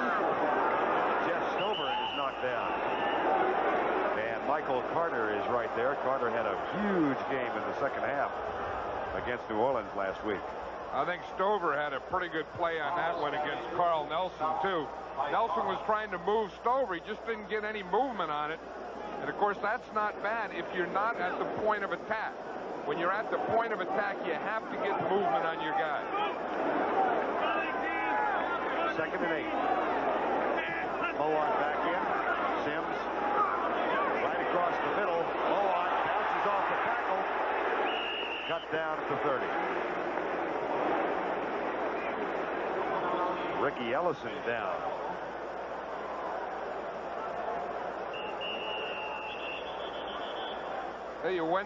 When you play a zone defense, watch how the 49ers all get back. Then when the ball's thrown, watch how they all converge. Ellison was the first guy there, and again, it looked like he hurt his wrist when he tried to wrap his arm. Time has been called to take care of Ricky Ellison. CBS Sports. 3rd and 1, Giants trailing 10-7. Running back. And he should have enough to move the chain. We're talking about the point of attack. Now, when you run inside like this, you have to get movement on the nose tackle. Watch out. He does a pretty good job of Carter. He gets him going back a little and turned a little. Then by the time Carter spins to get back up the field, Joe Morris already has the first down. Ellison back in, got a little bump on his shoulder, but he's only out for a play. Here's Morris coming right. Jeff Fuller up on top with the tackle, and Charles Haley and Ellison also a part of it. And when they were talking about Michael Carter, he was saying last year he weighed 325 pounds. And he said he couldn't play very well in the 4th quarter. He said, all I ever want to do was get a hold of a guy and hold on to him, grab and hold on. He said, now I'm 285 in the 4th quarter. I can still chase quarterbacks and stuff. He's also claiming a 35-inch vertical jump. Not bad. That would be a story, I think. That's a lot of weight to move upstairs. Here's Sims. Down at the 37-yard line, as Ricky Ellison was there to shadow him. And that will bring up the 3rd and about 6. One of the tough things the Giants are going to have going in at halftime is that they haven't had the ball enough or established anything to know, 1, what they can do, or 2, what the 49ers are really doing defensively. It's been kind of a hodgepodge of offense for them, so you have nothing to build that second half upon. 3rd and 5, New York. Baker is in, so is George Adams. No blitz. Sims, out of time, tipped and incomplete. Chet Brooks, the 11th round draft choice out of Texas A&M with good coverage, intended for Bavaro. Bill Sims did everything he had to. It looked like Mark Bavaro tripped as he's going out. You see him there. He went down to one hand. Then Bill Sims does a great job of getting this thing off to him. Bavaro had to get spun and turned around. Maury Buford, not a good kick. Taken by Wes Chandler, and he is down at the 27-yard line. Tackle made by Sheldon White. Giants have 1 touchdown and followed a 30-yard drive after a turnover, but they haven't moved the ball since. That's coming up next Sunday on CBS, our first doubleheader of the 1988 season. In the meantime, here we've got the San Francisco Giants leading 10-7, and a little defensive conclave going on with George Siebert. There's Tom Holmoe, and there is Carl Banks of the Giants. Steve Young, 10 of 17 for 108 yards. He's been trapped 3 times and lost 2 fumbles. Play fake. Looks for Ron Heller, the tight end, who shakes the tackle of Carl Banks and gets it out to the 34-yard line. He picked up 5 more after Banks missed the tackle. Yeah, I'll say this. The Giants in this first half have missed way too many tackles to be a championship defense. Now, we know about Carl Banks. He held out. This is only his 2nd game, and that's going to happen. Pepper Johnson has missed some tackles, but I think that's one thing that if there's anything that they can change and correct, it's that in the first half, they really haven't tackled well. 2nd down and 3, Heller in motion. Roger Craig. Boy, he kept his feet moving. He did not get the first down, but he's awfully close at the 36. Roger Craig, how many times does a running back get hit in the National Football League game? Yeah, Thus far. I never knew this, but I always thought that it's an awful lot. When you look at the time, now Craig so far, when he ran the ball, has been hit 26 times. He's been hit 6 blocking plays, and then receiving, he's been hit 20 times. So in this first half, he's had 52 hits on the punch chart. You know how they do with fighters, how many punches they took, how many punches they got? 52 he's taken so far. That's why they're sore on Monday. There's about 3 more. It'll be 4th down. 3 more hits, that is. And now it's going to be the 49ers' turn to tremble on the bench. Max Rudiger had 1 punt last week. He punted it 24 yards. And the veteran was cut, and they brought back Barry Hilton, a 4th-round draft choice who had been released in the last cutdown. And Hilton is going to make his first NFL punt line now. 4th-round draft choice from Colorado. And that is a nice way to start. From the 20, McConkey down to the 28-yard line. Well, Bill Wallace will sigh with pleasure over that one. A 48-yard punt and 9 on the return. A hang time of 4.8 seconds. Well, Bill Walsh was telling us last night, he says, when he punts it, if you guys see it up over your head, it's good. He said, if I see it and it's just over my head, then it's a bad one. And that one did go up over our head. First down, Giants, under 4 minutes to go first half. Giants trail 10-7. Carthen in motion. Sims fires. Manuel down to 36. Tim McKyer makes the tackle. You know, I have noticed one thing, though, Vern, is the Giant offensive line has settled down in their pass protection, and now they're giving Sims some time. So I think, although they haven't had the ball a lot in the first half, I think they're starting to establish some pass protection. Barno over the ball on 2nd and 2. Back to the eye. Joe Morris. Oh, what a hit. But he might have, well, he didn't get enough with the first down. It'll be 3rd and 1. Ricky Ellison hit that hole quicker than Joe Morris did. Ricky Ellison was a linebacker, and you're going to see him come in. And as Morris is starting this way, watch Ellison whap, and he gets to this point before Morris gets to that point. Watch him here. He's reading it. He runs in there. He gets into the line of scrimmage and into the backfield. That is a good read on the go. 3rd and 2. Giants are 1 out of 4 on 3rd down conversions. Morris got it. Nifty little spin at the line. He had to because they didn't get Michael Carter the nose tackle block. Carter got penetration. Watch him right over the center. He's going to get in the backfield, and Joe Morris just runs right by it. Then he makes the spin. Then he makes the crunch. Then he makes the extra move. All that for 1 first down. Watch him. Whap, whap, whap. Where is he? Here he is. And after all that, 1st and 10 to York with 2:10 to go in the half. Sims back with pressure on him. Kevin Fagan knifed through and was right in Phil Sims' face. So much for the pass protection. And Carl Nelson is down. Looks like he's grabbing his left ankle. He had a very tough year last year. He had Hodgkin's disease, then he had a shoulder injury. He was treated for the cancer, then he was treated for the shoulder. As we see Carl Nelson down, we see that now he's grabbing for his left ankle. Doctor's grabbing for his left ankle.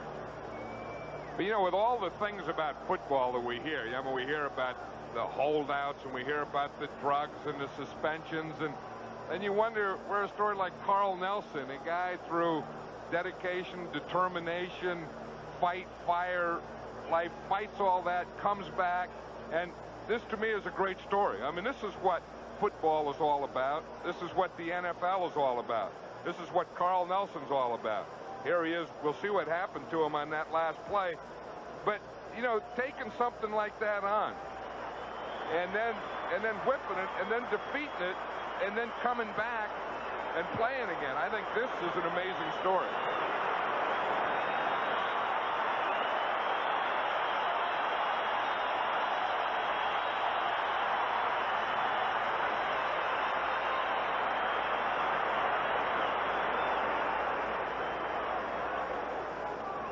John Elliott, first-year player, a rookie out of Michigan. They call Shamu after the whale out on the West Coast. He's a 300-pounder. Well, they call him Jumbo. He's replaced Carl Nelson, and the 2-minute warning is upon us. Be right back. Vilander won in straight sets over Cahill. Second down at 23. 2 minutes to go in the half. Down the middle, incomplete. Flag is down. The flag thrown by the head linesman on the near side. Holding, 49. Probably going to be against Elliott, too. He just went in. It's his first play. They're working on Carl Nelson there in his left ankle. You see, the first thing they want to do is get ice on it, then the bandage to give him pressure. But I bet that holding was on number 76. Holding. 76, offense, 10-yard penalty, repeat, second down. I tell you, that's a tough thing. You see Elliott there coming in, a rookie, first play. Guy takes an inside move on him. He gets that left hand up there, then he gets the right hand up, then the right hand and the left hand both end up around the leg. That's a tough one. That is the first New York penalty of the first half. 33. Here comes Haley. Sims gets rid of it. George Adams down at the 23-yard line. The clock running with 1:45 to go. And that was right over John Elliott again. Watch, this time it's Haley. He's lining up there. He's going to just run right around Elliott. Look, he hits him, just keeps going. Phil Simms has to get rid of ball at that time.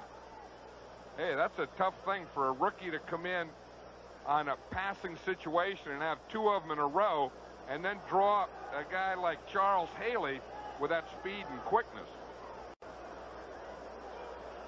Coming up at halftime, which is just 1:44 away from now, we'll go back to our studios in New York.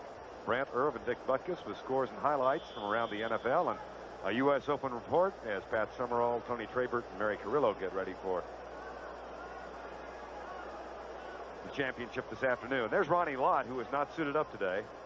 Played all of last week after having not played in the final preseason game, and it's really bothering him. Well, it is. He has a hamstring pull, and as Bill Walsh said last week against the Saints, he just played on nerve alone. That last time out taken by the 49ers in anticipation of getting the ball back, but they might not. Just short of the first down. Mark Ingram came up a yard short, I think. We'll see where they spot it. At the 48, it's going to be fourth down, and now the Giants have a decision. Timeout. Well, Bill Parcells wants the timeout because he knows that he's going to have to make the decision here. I'm sure he's going to go for it on fourth down. But he wants to talk to Phil Simms to see what play they want to run. You know, you don't want any signals. You don't want any mix-up here. You know, one, you decide, do we really want to go for it here? And two, if we do, what do we want to run? Now, I think this is a tough situation because this is fourth, and to me it looks longer than a yard. And once you get longer than a yard on fourth down, that is a passing situation. 4th and 2, and they will go for it. Riesenberg comes in. Adams is out. Ingram is out. Manuel is out. Yeah, I hate to say this, and I'm not second-guessing because you don't know what they're going to do yet. If I were the Giants, I would punt. Because 10-7, I'd feel pretty good going in at halftime. If you don't get it here, then the 49ers have it. Then a first down, they can get a field goal. 4th and 2, that's Moan in motion. Big hole! First down, New York at the 41. That's why I wanted to say that before they did it. And then if you do this, then it looks great. Look at Joe Morris. He's going to start like he's going to the right. Then he cuts back to the left. Look at that hole there. Great blocking on that side. William Roberts, Billy Ard, and he just jumps right in behind him. Now the 49ers take a timeout. They kill the clock with 1:02 remaining. So two huge plays by the Giants. The pass to Ingram on 3rd and 27, which got them 25. And a 4th down and 2 run by Joe Morris. What happened, the 49ers had their pass defensive guys in, their 6 defensive backs, and the Giants still had their run offense in. Carl Nelson heading to the locker room with that injured left ankle. Damian Johnson checks back in now for the Giants as Nelson leaves the arena. Chicago leading Indianapolis by 1. Atlanta still on top of New Orleans. Green Bay over Tampa Bay, and Miami and Buffalo tied at the half. We'll have highlights of all the action. Pittsburgh, that was an 80-yard pass from Bubby Brister to Lewis Lips. That put Pittsburgh on top of the Redskins. Wouldn't that be something if the world champion Redskins started off the season 0-2? It'd be like the world champion Giants starting off last year 0-2. Sims back, Sims deep. Caught Ingram. At the 33. Don Griffin with the tackle. 2nd and 1, no huddle. 45 seconds to go. Up the middle, George Adams. First down, New York at the 23. Phil Sims has him going now, calling these plays without a huddle, just audibleizing on the line. They'll try it again. Adams to the 19. All of this after the Giants had a 3rd and 33. And Phil Sims had good pass protection, hung in there and completed that big 3rd down pass. And then Bill Parcells had the guts to go for it on 4th down at midfield. Allegre getting set. It's a 10-7 game. 49ers lead it. 23 seconds to go. And I still think you go back again to Phil Sims and that 3rd down pass, and then to Bill Parcells making that decision and that call to hand it to Joe Morris on 4th down. Now, these things can change everything going into the locker room at halftime. If the Giants can get a score, the 49ers have to go in and they have to be down from that. Conversely, if the Giants don't score, that can be a big, big disappointment. 2nd and 7.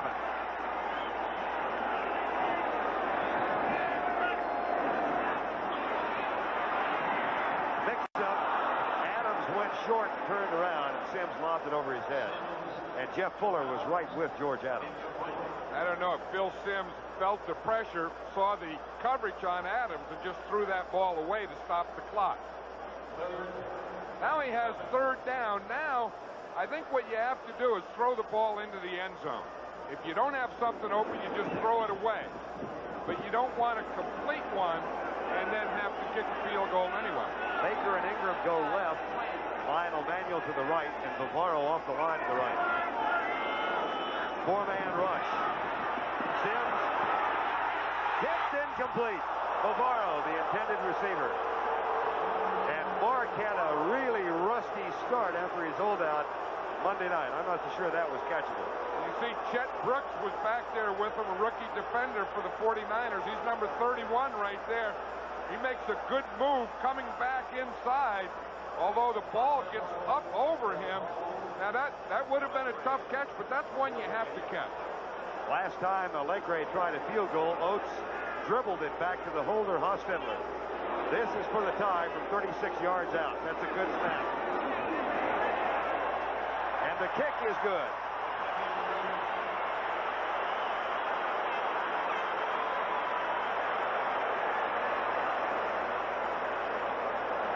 The Giants with really an electrifying final 2-minute drive and 2 huge plays, the 3rd down pass and the 4th down gamble. Here's the reaction. Well, I think this is a big play here for the Giants because they know now that they go in a real positive thing at halftime. Bill Parcells goes in with a good feeling.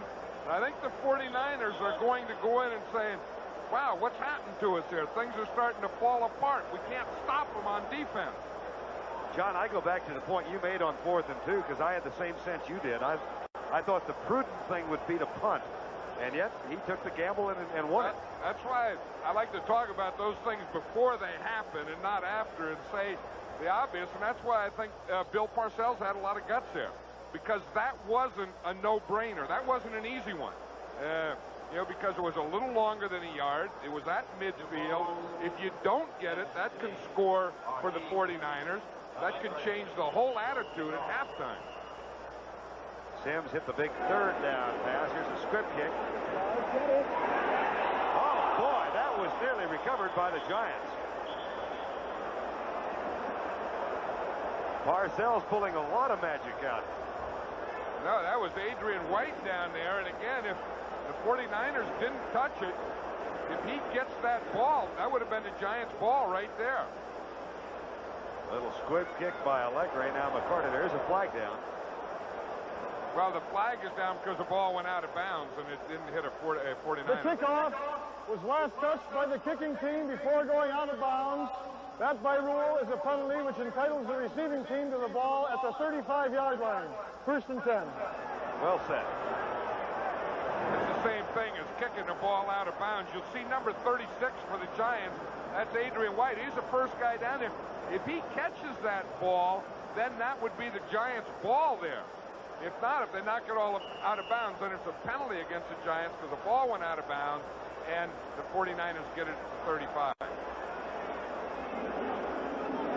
How about Bill Parcells here in the last minute? Tricky. Bag of tricks he got. Young.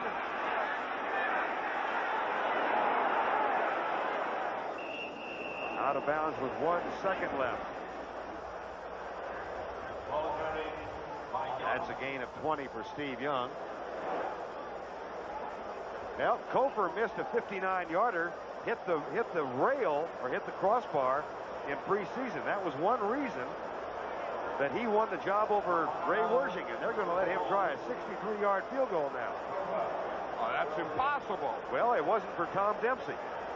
Yeah, I mean, with 1 second, you have to try anything, but he would need some kind of motor on his leg to hit one of these things. 62 officially into the wind.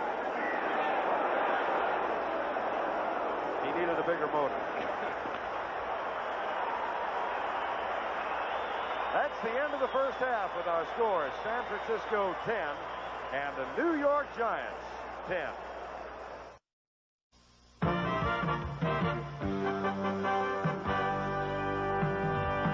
Welcome back to our studios, everybody, with Dick Butkus and Irv Cross. I'm Brent Musburger. Irv, what's going on at the Meadowlands? Your impressions? Well, my impressions are very simple, Brent. The San Francisco 49ers dominated the first half of play. The Giants came back in the last 2 minutes of the first half to tie the game, but I think the big question that both teams will have to answer is how they're going to handle that right tackle spot. Carl Nelson went out with an ankle injury, and rookie John Elliott is playing that spot for the Giants. Very weak on his pass blocking, so that could be an edge for the 49ers. Irv, I'm going to ask you about a questionable call in that game. The score is tied at 10. Joe Montana not playing, but he is signaling in the plays from the sideline.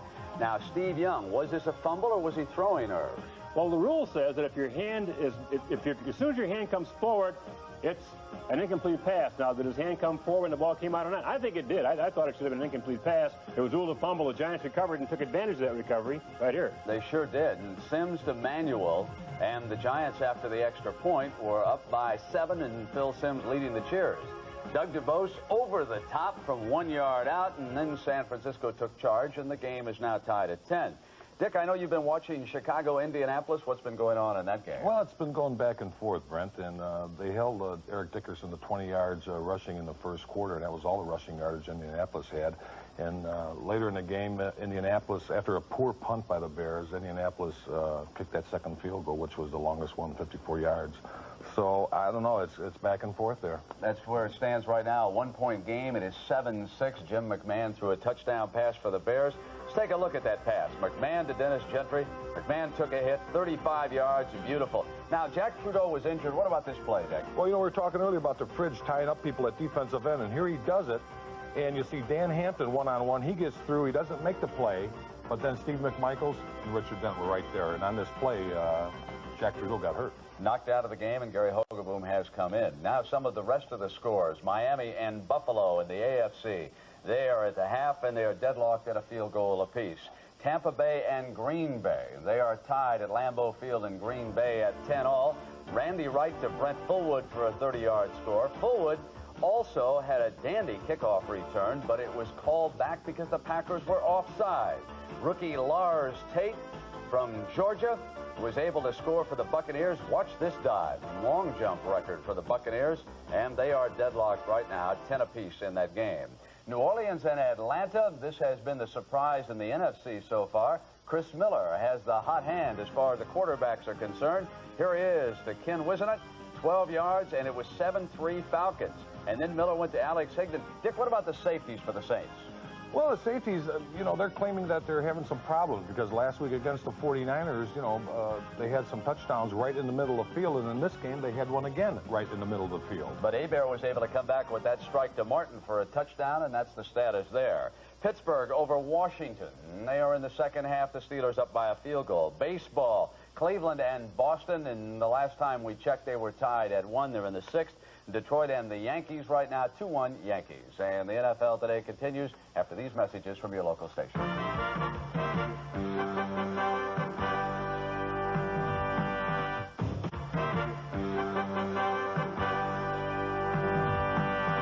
Welcome back to our New York studios. Yesterday, Steffi Graf made tennis history at the U.S. Open. And later today, the men can make some history of their own. And for a report, let's go to Tim Ryan and Mary Carrillo. You're looking at the National Tennis Center, empty now, but later this afternoon it will be filled to capacity to watch the men's championship final. Ivan Lendl, the top seed, against number 2-seeded Mats Wilander. And Mary Carrillo, certainly Ivan Lendl hoping to maybe have his piece of tennis history. Yesterday was Steffi Graf's day, completing her Grand Slam. If he should win here, he'll be the first man to win 4 U.S. Open titles in a row, the first to do so since Bill Tilden. That would really be something, and history means an awful lot to Ivan Lendl. But Mats Wilander has got a lot to prove, too. In 1988, he won the Australian, the first leg of the Grand Slam, and the French. If he were to win the U.S. Open, you would have to consider him to be number 1 in the world. And, in fact, if he does beat Ivan, when the next computer ranking comes out on Monday, he'll be number 1. Well, yesterday, Ivan Lendl had to get by young Andre Agassi. He was the crowd favorite, the number 4 seed, the young American who represents the future of American men's tennis. But Ivan Lendl was not intimidated at all, despite dropping the first set to the 18-year-old Agassi and having to deal with some points like this.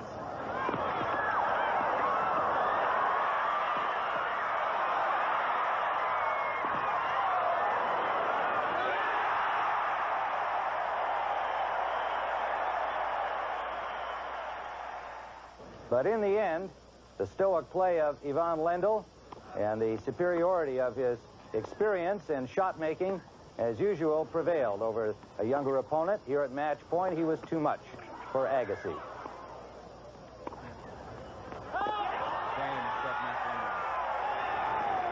6-4 in the 4th, and afterwards, Pat O'Brien talked to him about what it'll be like if he can win 4 in a row.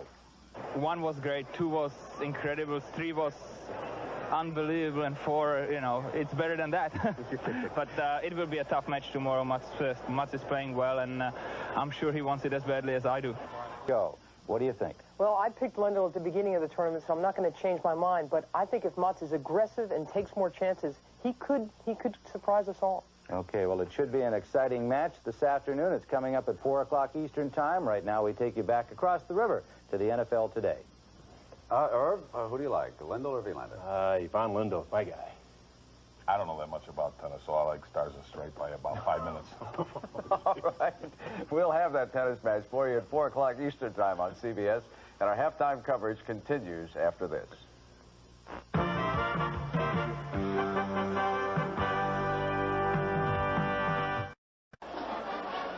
Halftime at Giants Stadium just about over. The New York Giants coming from behind to tie this game on a Raul Alegre field goal with 9 seconds to go, 10-10. We had a sense, I think, both of us, for much of the first half, that there was a sparring match going on. That's what it seems like. You start out 0-0 and you play the first half to establish something. And it looked like both these teams just sparred, and now they go and it's 10-10, and they have to come out and start the second half just like it's a new game. John, we saw the 49ers last week, and they made some defensive adjustments at halftime that helped them win that game in New Orleans. Is there anything they need to change in their approach? Well, I don't know. I think that last drive hurt them. I think when the Giants were able to make that 3rd and long, I think that was a big play for them. Then go for it on 4th down, come out with a field goal. And I don't think there's a lot of adjustments. I think that Steve Young has to settle it down a little offensively for him. But other than that, I think they've really played the Giants pretty well. Big play by Phil Simms on 3rd and 27. And then the 4th down gamble leads them to tying field goal. CBS Sports coverage of NFL football will continue after this message and a word from your local station.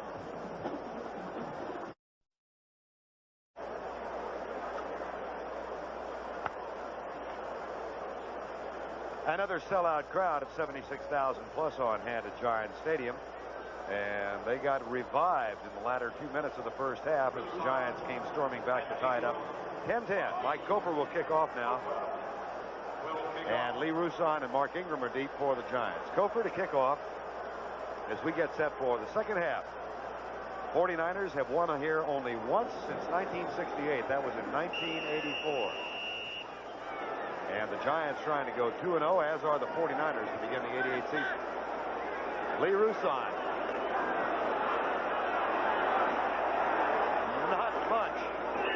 And he's down at the 17-yard line. The tackle made by Danny Stubbs, number 96.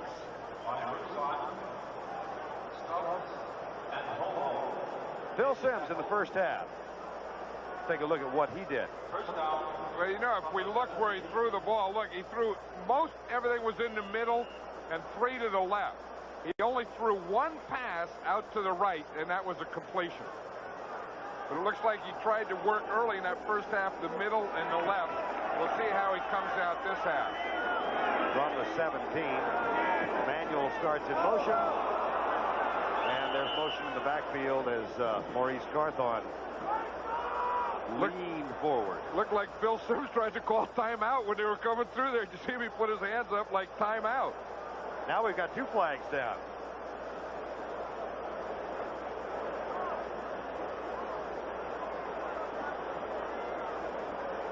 Report from the Giant bench in the meantime to bring you up to date. Carl Nelson cannot put weight on his left ankle, so he will not play in the second half.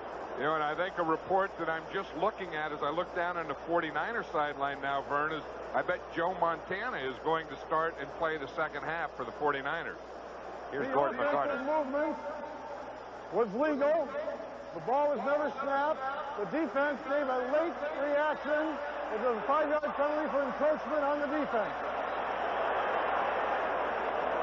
There's Joe Montana. He's got the red baseball cap tucked away, and he's got the helmet on. And that's usually a pretty good indicator.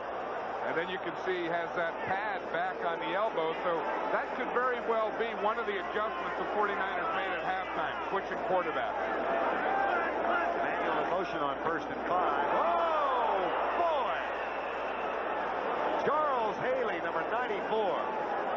And Joe Morris. I had the feeling last week that Charles Haley was coming into his own as a linebacker. And I think as we see this game, I think he's better this week against the Giants than he was last week against the Saints. And I think he's going to get better each week. There's a guy who was a defensive lineman. They moved him to linebacker. He started slowly. And you just get the feeling now that he's getting the feel of what's going on. Haley with a little pressure. Morris for the catch. And tackled from behind by the ankles at the 20. Bill Romanowski makes the tackle. Well, let's keep up to date with Joe Morris. How many hits is he taking? You saw Roger Craig in the first half. Well, you see, he only has 42, and one of the big reasons is, look, at 37, I'm a lot running, 5 blocking, but he hasn't caught any passes. Until Roger Craig gets hit about 5 or 6 times when he catches a pass. Maybe Joe Morris is saying, thank goodness I don't catch any of those things. 3rd and 6 from the shotgun. 4-man rush. Simms up. Simms down. Is that a fumble or is it a forward pass? Forward pass, says McCarter. Steve Young said, where were you in the first quarter? And Simms chases the football down.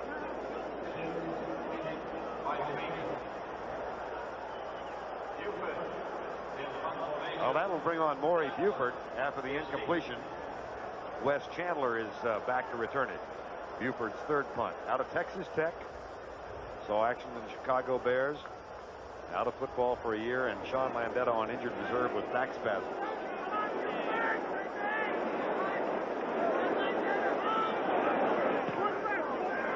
High but short. Fair catch, Chandler at the 40. And let's see which quarterback is going to be in the lineup for the 49ers. Steve Young stays on the bench, and here comes Joe Montana. Well, Bill Parcells said all week, he said, we expect to see Montana. They were saying he was doubtful, he probably won't play. Parcells said all week, baloney. Get ready to play Joe Montana when you play the 49ers. Those 3 touchdowns came in a 12-minute span last week. Ron Heller in motion. Montana play fake into the flat, Tom Rathman. And Rathman sends Perry Williams backwards. Now you get a close look at the Burr haircut, the old flat top of the Nebraska Cornhusker.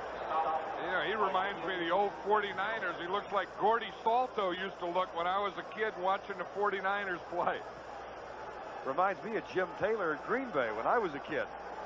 You like those kind of hits when the guy, you know, I mean, you talk about things that go in ways that they don't normally bend. His head and neck went that way. Second down and 3. Roger Craig. That's short of the first down and short of midfield. Ball carried by Craig. Tackle made by Pepper Johnson, number 52. Yeah, it looked like there wasn't even a block there. We're going to see it's right here. Pepper Johnson just runs straight through here, and he doesn't even get blocked. But the guard blocks down to help on the nose tackle. No one blocks Pepper, and he just runs right through the hole. You got to make that play. Maybe his sister called him at halftime and says, Pepper, wrap your arm. Roger Craig surging over right guard. That's a first down for the 49ers. Well, given what's gone on with the 49er quarterback situation all summer long, I don't think it's any surprise that Bill Walsh would make a change at halftime like this. Well, and, you know, he said yesterday that Montana was going to play. Montana was upset that he didn't start. And, you know, he thought he could and thought he should have started. First and 10, 49ers. 2 wide receivers left. Hand off to Rathman. Inside the block of Sapolu for just 1 yard. And Harry Carson makes the defensive play. You know, on the play before this one, Steve Wallace, the starting left tackle, just limped off the field with what looked like a hamstring. Bubba Paris, number 77, is back in there at left tackle now. Big Bubba, remember in training camp, the 49ers thought he was way too big, so they sent him out of camp, sent him to the Pritikin Center to lose weight. He lost a little, but not enough. He's down to 318. Montana deep, man open, overthrown. Jerry Rice had a couple of steps on Mark Collins. I think Montana wanted to come in there. That's, again, one of the things I'm sure they talked about at halftime. Joe Montana probably watched that first half, thought that they could get that, and then couldn't wait to do it. Then he wanted to prove, hey, my elbow's okay. Watch me air one out that won't look like a helicopter landing. Joe himself said last week after the elbow injury, and he continued to play, he threw a couple of flutter balls. It looked like helicopters. 3rd and 9. 3-man rush. Roger Craig has some room. First down at the 29-yard line. Hey, one thing about Roger Craig, he can catch that underneath pass and then do something with it once he gets it. You know, because Carl Banks was right there, Roger Craig just runs away from him. You know, it's one thing to catch a ball underneath in the open field, then it's the other thing to run by, around, and through guys that are trying to get you. I tell you, Craig has made this Giant defense, tackling-wise, look poor. That's a first and 10 on the 3rd and 9. A gain of 16. Split backs. Montana. Play fake. Screen pass to Rathman. Good block from McIntyre. Good block from Sapolu and a gain to the 20. When Steve Wallace went back in at left tackle for Bubba Paris, maybe that wasn't a pulled muscle. It could have just been a cramp, as he's right back there. Just had a corner of my eye. I've been watching Wallace most of the afternoon. He's had a good day. And he had a good day last week, remember, against the Saints, blocking Pat Swilling, was one of the top pass rushers in the NFL. Wallace won this job over Paris, in part because of the weight problems, in part because of his play. Second and short. Craig. Oh, nice move. And a good block on the wing, this time from Wes Chandler, who shielded a potential defender. Terry Kennard makes the tackle, another 49er first down. Yeah, there's no one at leading a team on a first drive in football better than Joe Montana. Bill Walsh would normally start him, and then that first drive is something that you could write a textbook about. Here, he didn't start him. He comes in the second half, and again, he has a textbook drive. First and goal from the 9. Rice right, Chandler left. Roger Craig down at the 5-yard line. Tackle made by Carl Banks. Yeah, but you just go back and you think last week, first drive against the Saints, Montana just took that team right down the field methodically, touchdown. This time he comes in second half, just taking the 49ers right down the field methodically. Roger Craig has now caught 6 for 60 yards and run for 61 yards. Second and goal from the 5. Two-step drop. Left side, incomplete. Rice held up in the end zone, and the flag is down. Like he may have been more than held up. He may have been held in the end zone. Now the indications are it's going the other way. Wow. Maybe he wasn't held up. Maybe he was holding. He was the holdee or the holdor. Pass interference. Number 80 on the offense. 10-yard penalty. Repeat second down. Well, it was Jerry Rice, and it was Kennard. We'll see him here, and it happened right up here in the end zone against Kennard. You'll see him pushing off, I guess. See the contactor up there in the end zone. Now you tell me where you saw that. I don't know. I think that's a phantom call. The guy pulled one out of the back of his hat. Wonder if this guy worked the Nebraska-UCLA game yesterday when they had a phantom call. Here's Montana to Craig. Down to the 7-yard line.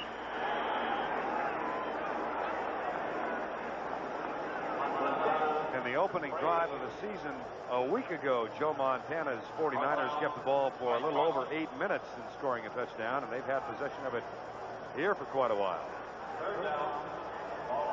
Third and goal from the 9. Hey, that was some penalty, wasn't it? There was nothing there. The guy just threw a flag and calls a penalty. They'll see something, they make them up. I don't understand. I can see you missing a penalty. I really can. I can see one missing, but I can't see you making them up if they're not there. Montana, incomplete for Chandler. Fourth down, Mike Gopher comes on.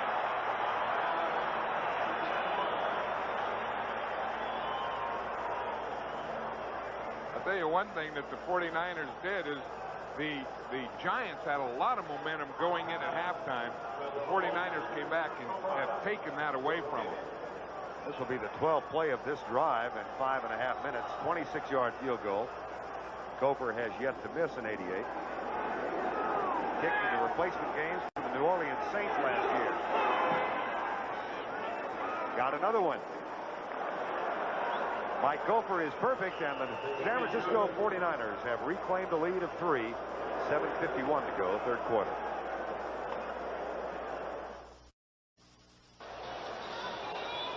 Lendl and Wielander coming up next, the men's final at the U.S. Open from here in New York City. Lendl in his 7th straight U.S. Open final. He's going after his 4th state title. And Mats Wielander. Not all that often these days when the number 1 and 2 seeds make it to the championship match, but they have. So we've got a heck of a matchup for you on the U.S. Open men's final coming up next. Probably when they draw those things up, that's what they hope for. They got it this time. You know, as I watch Gopher here line up, the ball goes off the tee, the guy's perfect for the year. You talk about tennis. These guys remind me of tennis players. Kickers and tennis players are kind of the same guys. Why? Well, they spend a lot of time by themselves. They do that. Pat Summerall was a kicker. He announces football. He announces tennis. I think there's something to that. I mean, I think they ought to have a tennis tournament for kickers. Here's Ingram out to the 30 for the Giants. Are you implying that Summerall spends a lot of time by himself? Yeah. But then you take a guy like Wielander, Mats Wielander. He could come and kick in the NFL. He probably will. No, I know it, Lendl. You know, these guys, when you have kicking problems, like the 49ers have and the Giants have, the teams get more telephone calls than any other position. Both teams said the phone's ringing off the hook. Guys are coming. Truck drivers pulling up to the joint, you know, saying, hey, let me kick for it. Everyone in the world thinks they can kick. Haley coming. Morris makes the catch, his second today. Out to the 36-yard line. Ricky Ellison, Larry Roberts, part of the tackle. God, I bet it's the same thing with tennis. I'll bet you start playing tennis, everyone looks, and what? What, you just take a racket, you hit a ball, I can do that. I can do that. Kick a ball, what? You just kick? I can do that. Everyone thinks they can do those two things. Probably kickers think they can be tennis players. Yeah, they are. Second and 4. Morris short of the first down. Outside the left hash mark and short of the 40 as well. The other guy who's done a pretty good job is this Elliott guy, Jumbo Elliott, out of Michigan. He had to come in, replace Carl Nelson. And remember that last drive, just before the half, he had to do some pass protecting in some tough situations. Here he is here, man. He cuts off that back side. That guy just spreads out. He takes 5 yards. Out of the shotgun on 3rd and 2. George Adams to the 47 of the San Francisco 49ers. That's a gain of 14 yards. Remember the guy, Tony Galbraith, always ran that play. They'd get in the shotgun. Galbraith would be their pass receiving back. They get in this. Boom, they just make a draw trap out of it, hit that middle. These guys have made a living on that play for 3 years. I think that was your guy, Elliott, who made a pretty good block then. He came across there and picked off that linebacker. Gave him a deep leader. Standing short. Otis Anderson in the lineup. And makes the catch at the 43-yard line. I like my guy Elliott, you know, partly because he tips those Toledos over 300 pounds. You got to like a guy named Jumbo. You know, you start out there, what's your name? Jumbo. You got to like that. Pretty good pass protector. Just grabs up there, you get a little face mask, you get a little jersey. Whatever it takes, you get the job done. See, he got a nice base to him, that guy. Second and 5, that's Manuel in motion. This is knocked down at the 39-yard line. Another 3rd and 2. You know, this guy's the type of guy, this Elliott guy, that kind of like Wallace was for the 49ers. The guy's a good player. Once he gets in there, he may stay in there for 10, 12 years. You know, those guys never come out. I mean, those linemen, once they get in there, they may just, bring their lunch pail and kind of hang around there for a long, long time. 3rd and 2. Zeke Moab in motion. Did not get it this time. It'll be 4th down. This will be interesting to see what Bill Parcells did now. We know what he did in the first half. Went for it. He went for it on 4th and 2 from midfield in the first half. He'll try the gamble again. I don't know. You know, he took a timeout last time he went for it. It's one of those situations that he has to feel is too close for a punt and too far for a field goal, so I might as well. Morris. That's really going to be close. This is going to be where that guy puts his foot down and what kind of mark you got. I don't think from here, I don't think he made it. 49ers are saying the same thing, but where you put that ball, look, they're moving it around down there.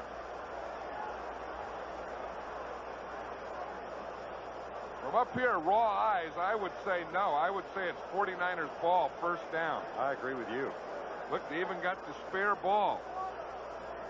That guy's holding on to that thing there. Carson's out already on defense. It's short. 49ers take over. Well, he won the gamble in the first half. He loses here in the 3rd quarter. I think here he gets a lead. It's Joe Morris again. He probably feels if he can get him into the line, that Joe Morris can squirm to get the first down. He couldn't that time.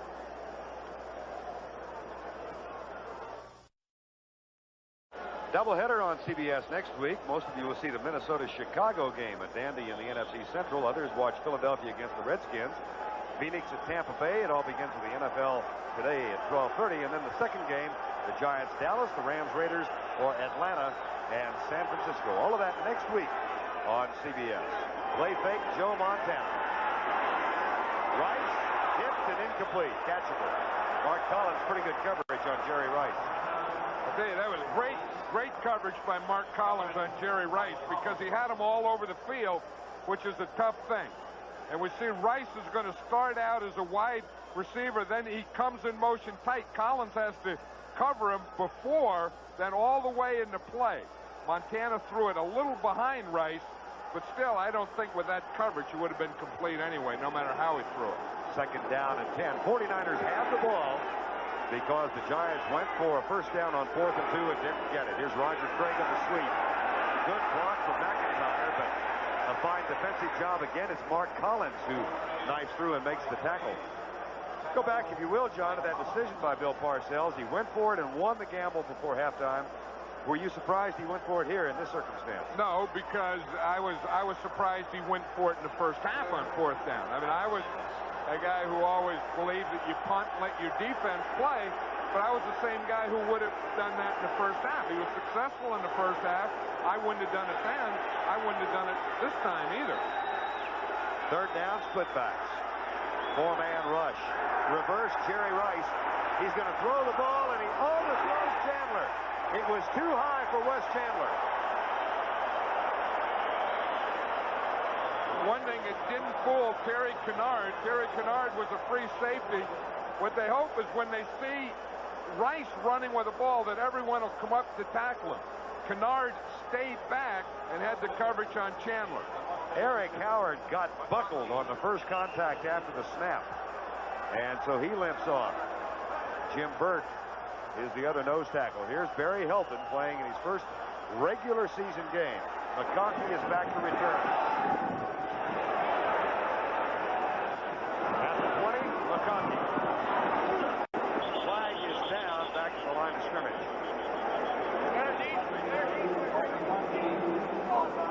I would think that'll be one where it'll be against the 49ers. I would think with that punt and that return, the Giants will probably turn it down. Oh, offside against the Giants.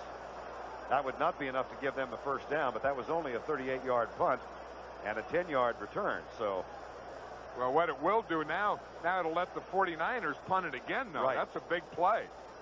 It's not enough to give them a first down, as you say, but at least they get a chance to. Defense, the man left of center. 5-yard penalty, replay, 4th down. Whatever his number was. Well, it's just the guy left to the center. Sounds like a politician. Defensive guy left to the center. There's Eric Howard, who limped off. 4th and 1. And Helton with a second chance. That's much higher. Greater hang time. McConkey with a fair catch at the 10. So that was a very big play for the 49ers. The Giants lose 20 yards on the exchange. 2:53 to go. Third quarter. 49ers lead by 3.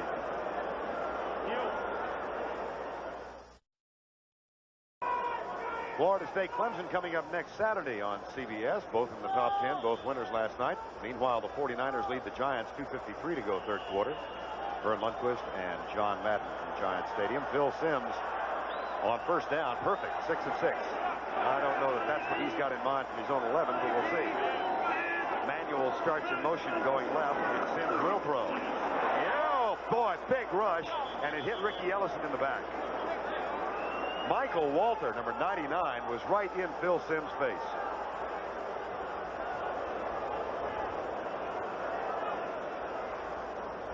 One thing, it looks like the 49ers are deciding that instead of just bringing 3, they need some more pressure. They're going to bring the linebackers. They're going to come from the outside. They're going to, instead of bringing 3, they're going to bring 5 to get pressure on Phil Simms. Wayne Board is checked in defensively now for the 49ers. Here's Simms back. Caught Bavaro. First down at the 37.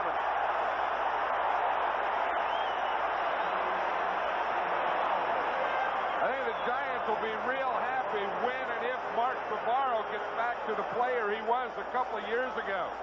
You know, he held out. He missed the entire training camp, the entire preseason.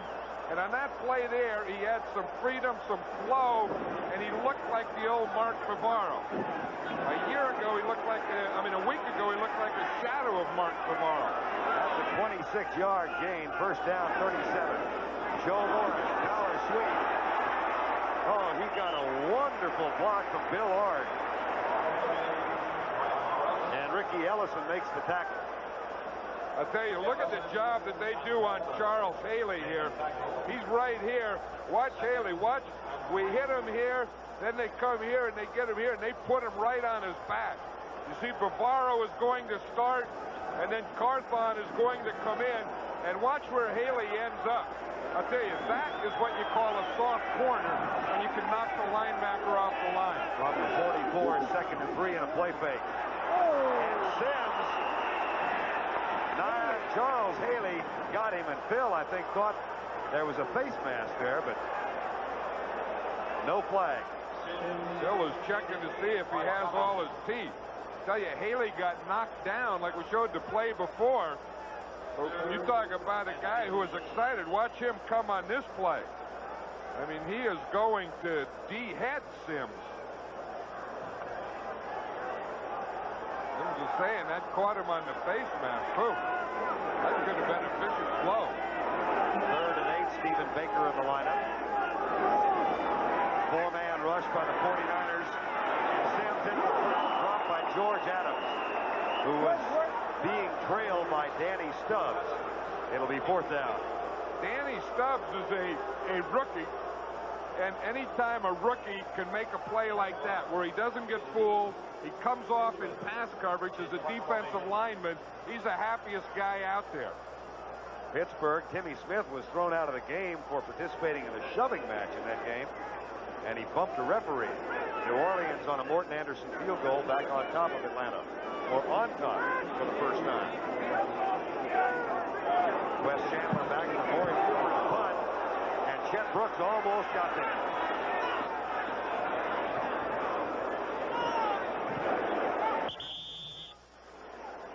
It comes to a rest at the 27. So this teeter-totter battle continues from Giant Stadium. 49ers have the ball and the lead.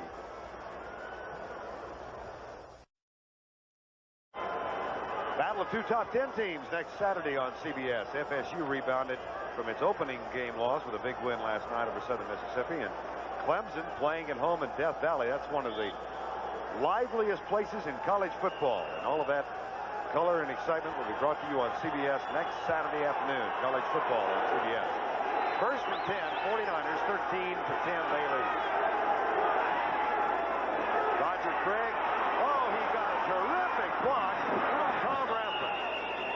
A picture-perfect block by number 44 gets Craig around the corner. And a gain of 15. You know, that's the reason you look at a guy's stats like Rathman, the fullback, and you don't see him, carry the ball a lot, catch a lot, but that doesn't show up in the stats where he runs out there, knocks the linebacker down so that Roger Craig can run around the corner. And that is as valuable as any run or any pass he could catch. You ought to have a stat for that stuff. You know what I mean? 1st and 10, 13-10, 49ers lead, final minute, 3rd quarter. Here's Rathman. I think Craig returned, well, no, Craig didn't return the favor. Craig was out on the right wing, but the offensive line did its job for Tom Rathman. I think Bill Walsh decided then after a block like that, let's throw the guy a bone and let him carry the ball like a real fullback. Tell you, with that haircut, Rathman could only have played for Nebraska. And could only play fullback for the 49ers. I mean, that's an entire package. I'll tell you one thing about fullbacks from Nebraska, though. I mean, before I knew anything about Tom Rathman, I knew one thing when he could block. I mean, every running back who comes out of Nebraska is a good blocker and a complete player. Just the program, you think? I think so. I think the program, the type of guys they recruit, and the way they coach. Although last night it wasn't good enough to beat UCLA. How about Troy Aikman yesterday and that tight end for UCLA? Didn't he look good? They got some good players. You bet. 1st and 10. Craig around the corner. That time Wilson And Bubba Paris is back in there. We're supplying the blocking, and Terry Kennard makes the tackle. I'll tell you an interesting thing. They took Guy McIntyre, put him at the tight end. Now watch the block that he makes on Hedden here. Here's Big Bubba. He's going to get a good one. McIntyre, who's a guard playing tight end, watch the corner that he gives there blocking on Hedden. Get on him, stay with him, take him back. Look at that block. I mean, Hedden looked like he'd been tied to him. That's the end of the third quarter with our score. The 49ers 13 and the Giants 10. We now pause for a word from your local station.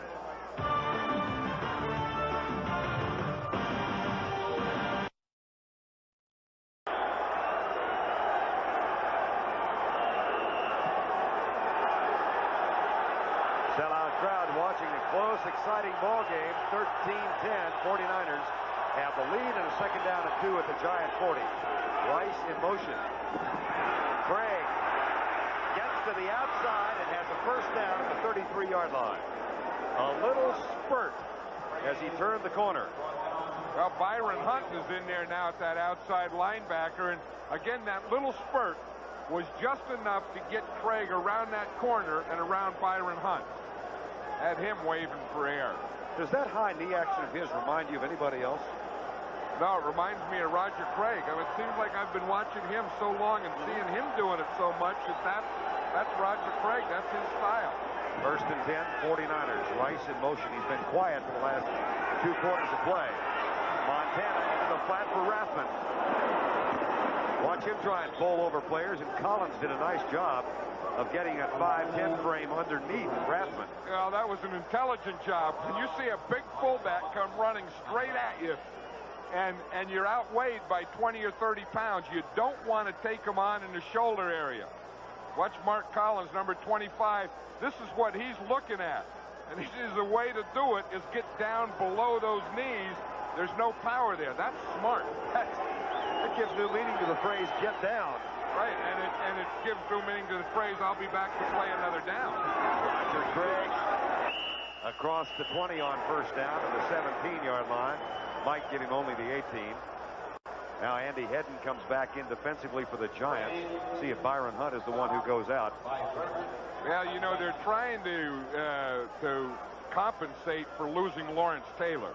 And Lawrence Taylor is one of those players that you can play Byron Hunt, you can play Andy Hedden, you can put Pepper Johnson there, and none of those things will compensate for his talent.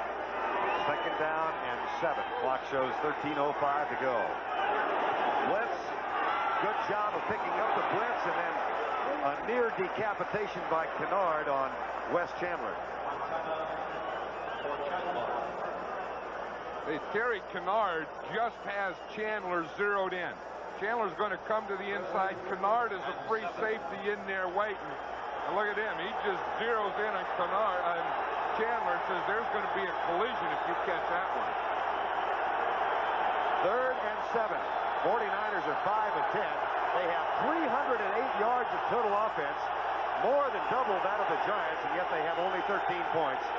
And they have a 3rd and 7 right now. Blitz look by New York. Audible by Joe Montana.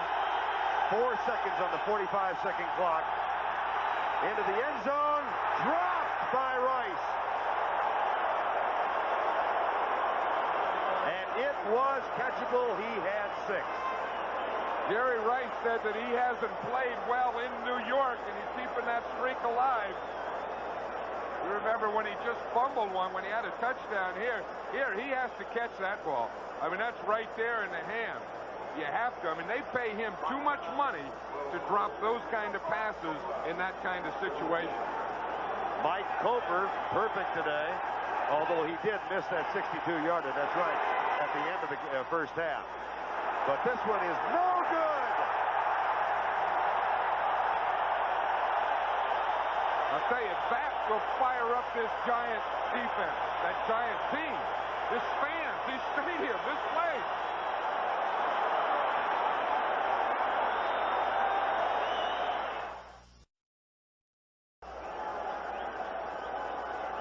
If you joined us late, Joe Montana came on in place of Steve Young to start the second half. Young played the first half.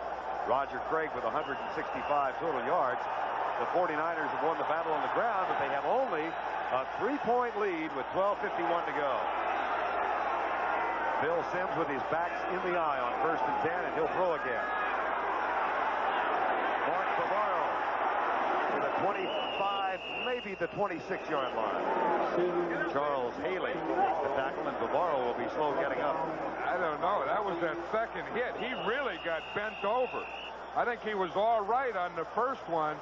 And then when Haley comes across, again, Bavaro's going to be knocked back in a way your body doesn't bend. Watch it right there. Mike Walter was the second player. Yeah, that was Mike Walter was a linebacker coming over the top. Whew.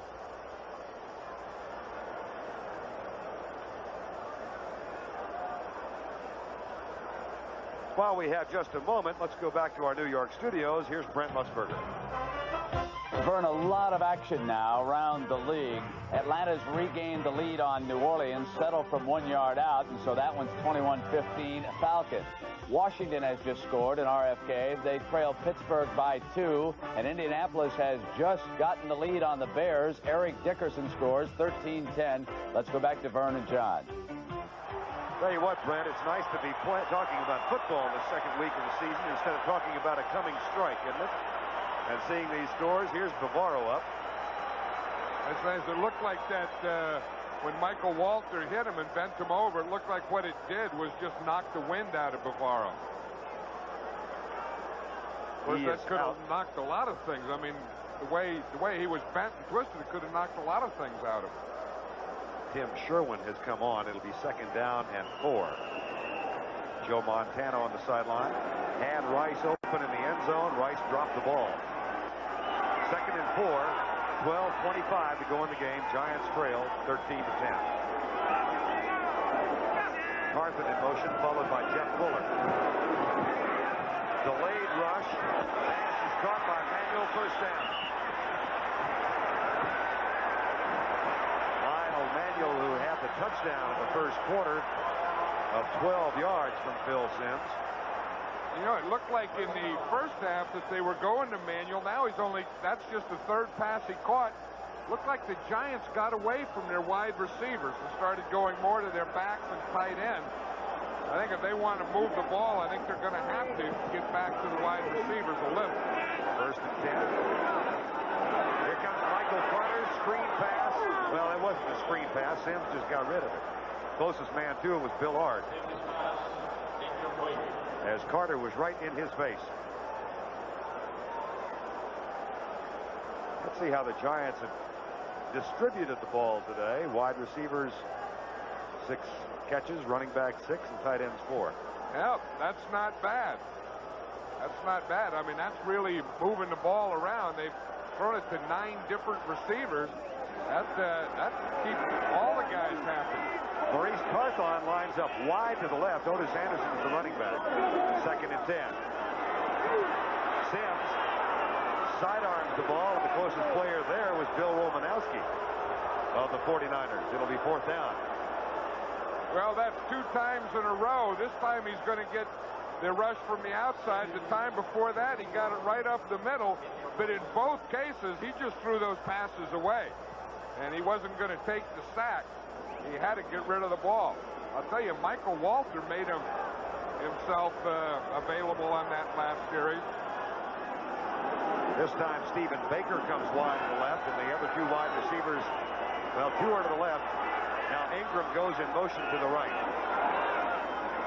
Stunts by the 49ers front. The pass incomplete. Intended for Ingram. Excellent coverage by Don Griffith.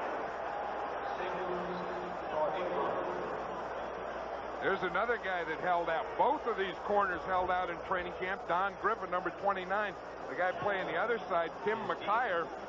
And I think that, you know, that they're just starting. I think that when you miss training camp, you don't start playing like you should until about the 3rd or maybe 4th game you're back. Maury Buford. Fairly short, but nobody in the vicinity. And he takes a lateral bounce out of bounds at the 25-yard line. 43-yard punt, nothing on the return. We've got 11:18 remaining. Game number 2. That's coming up in just a few minutes. Right now, we've got Charles Haley getting a little equipment repair on the sidelines. Changing a rib pad, I think. 11:18 to go in our ball game. The 49ers lead by 3, and they have the ball. I think they were adding a pad to Charles Haley. Adding one, huh? Joe Montana on in the second half. Split back. Play fake to Craig. It's a flag for Craig.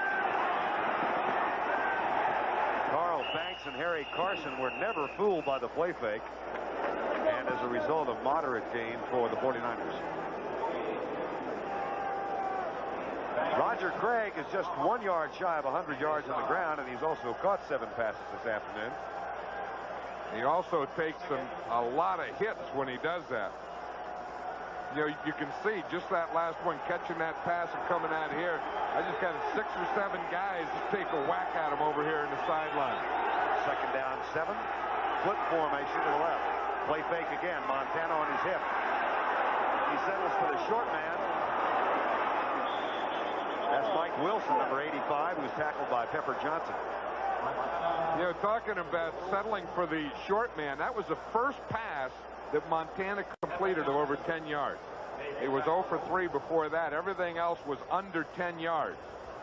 I mean, a lot of that is just Joe Montana. Some of that could be the elbow. That was a gain of 14.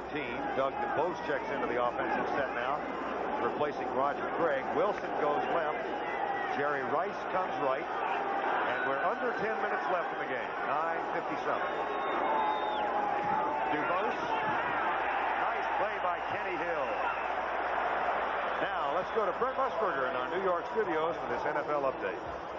Well, Vernon John, the lead has changed hands again in Atlanta. Ruben Mays, a slick 17-yard run here for the New Orleans Saints. He'll get to the corner on the right side, step into the end zone, 22-21. Now in baseball, New Yorkers are concerned here, and the Yankees can move to within 3.5. Jack Clark's 2-run homer, and the Indians in the 9th inning lead Boston 3-2. Back now to Vernon John. All right, Brent. In the meantime, Kenny Hill, injured on the last play, will walk off the field. It's ironic, you know, Brent was talking about Ruben Mays scoring a score there. How many guys we're talking about who hold out? Bavaro just got hurt. He was a holdout. We had Griffin, we had McKyer. They've been holdouts. It seems like all the holdouts right now are starting to do things. Second down and 8. Montana, incomplete, flag down at the 45-yard line. As Chandler and Rice were both within 5 feet of each other. Holding, Giants.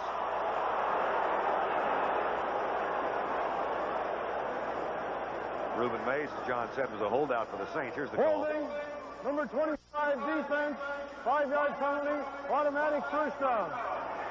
You can see Collins here on Chandler.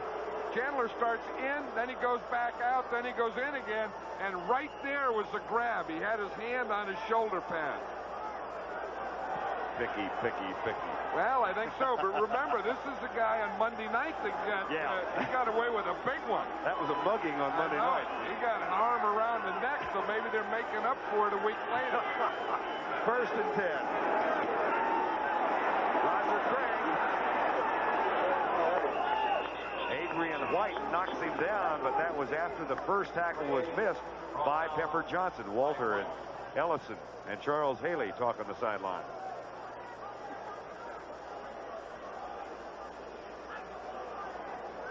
See what Roger Craig has done today, John. Well, you see, they don't run a lot to the left. He's only gone 3 times to the left, 8 up the middle, and 5 to the right. He's made most of his yards up the middle.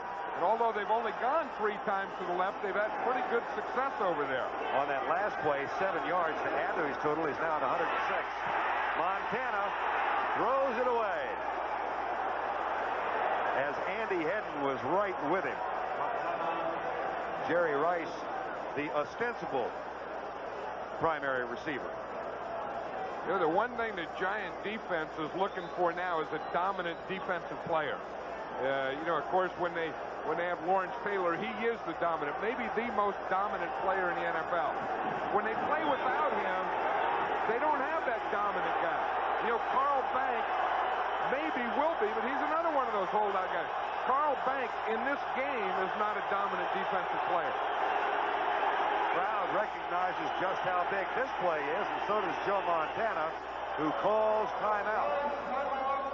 When we return, we'll have 8:48 remaining in the game, and the 49ers 3rd and 3.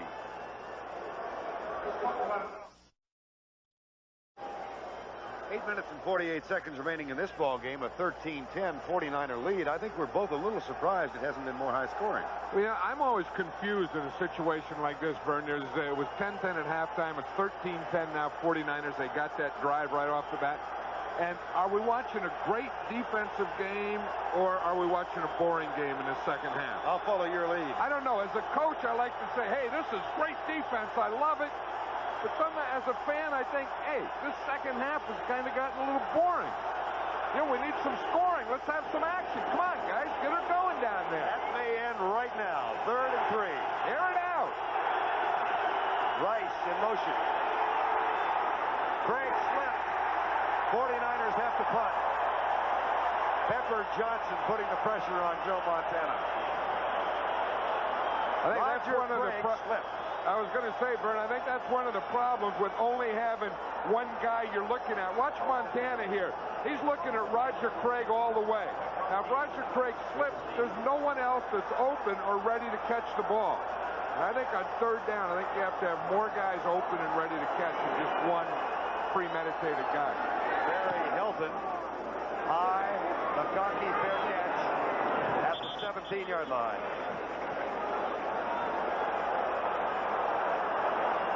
33-yard punt, but inside the 20. 13-10. 49ers lead with 8:37 to go. Elsewhere around the NFL, Indianapolis still leads Chicago. You saw Brett's update on the New Orleans-Atlanta game. Tampa Bay and Green Bay. Miami-Buffalo tied. Pittsburgh, on another long pass from Bubby Brister, has gone on top of the Washington Redskins. Joe Morris goes right for about 3. Haley and Stover with the tackle. You know, I think this is what I'm talking about. Now, whether this is great defense by the 49ers or boring offense by the Giants or whatever, I don't know. But if you just look at what the Giants have done in the second half, it's, you know, the old few plays and then punt the ball. 2nd down, 7, 8:05 to go. Mowat is in. That's Zeke Mowat in motion. Sims, right side, wide open.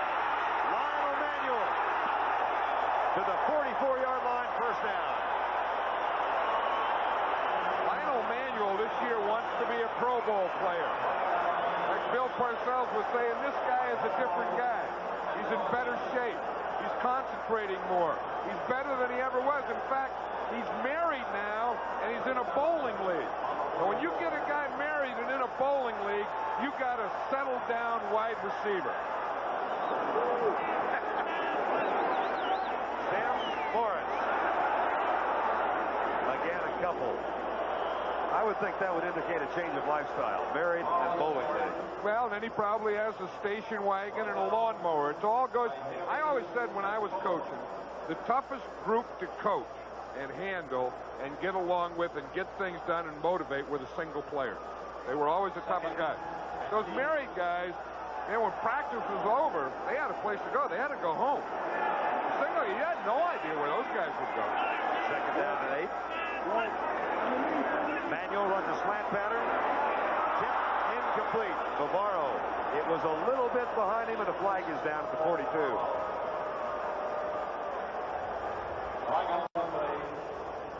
That's Bavaro here. He's coming straight up the middle. He's just going to turn on a hook pattern, work back towards the ball, and it was a little to his left. But again, at some point, when you pay those guys that much money, they got to catch the ball. There's Gordon McCarter, one of the modest changes in the league this year. Illegal use of hands, jam to the face. Number 76 offense, 10-yard penalty, repeat 2nd down. That's John Elliott.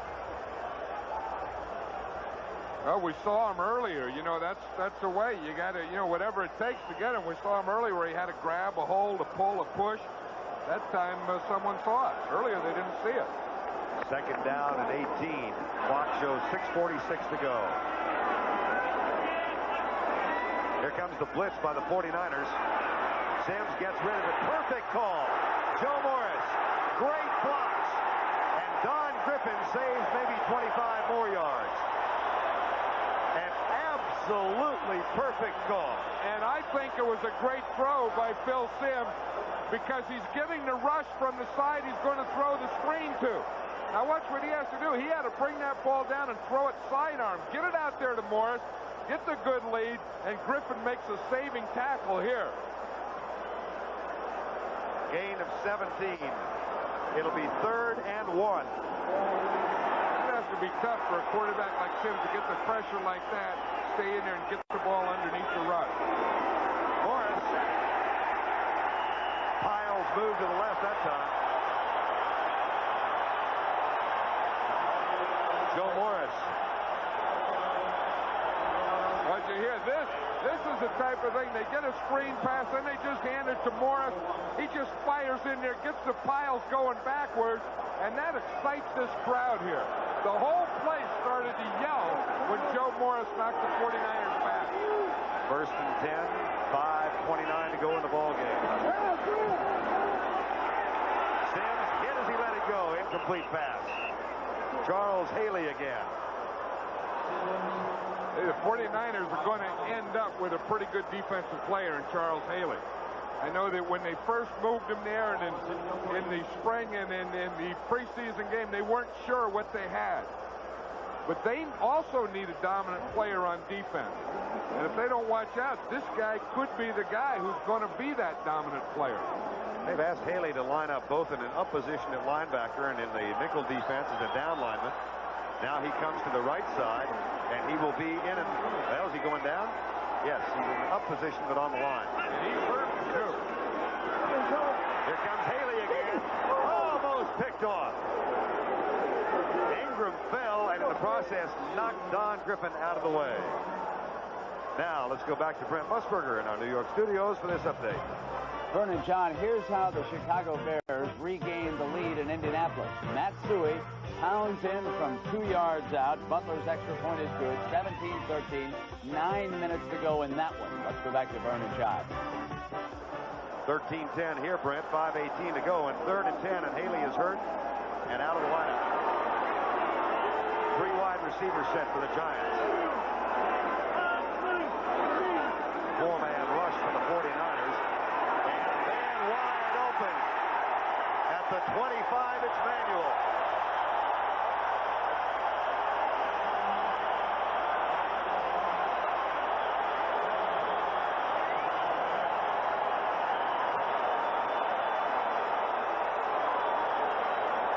Lionel Manuel is up on top. You're going to see him go up the field to the 30, cut in on an in pattern, catch the ball, and take it up the field. That's a gain of 16. The clock shows 4:40 remaining in the ball game. 1st and 10.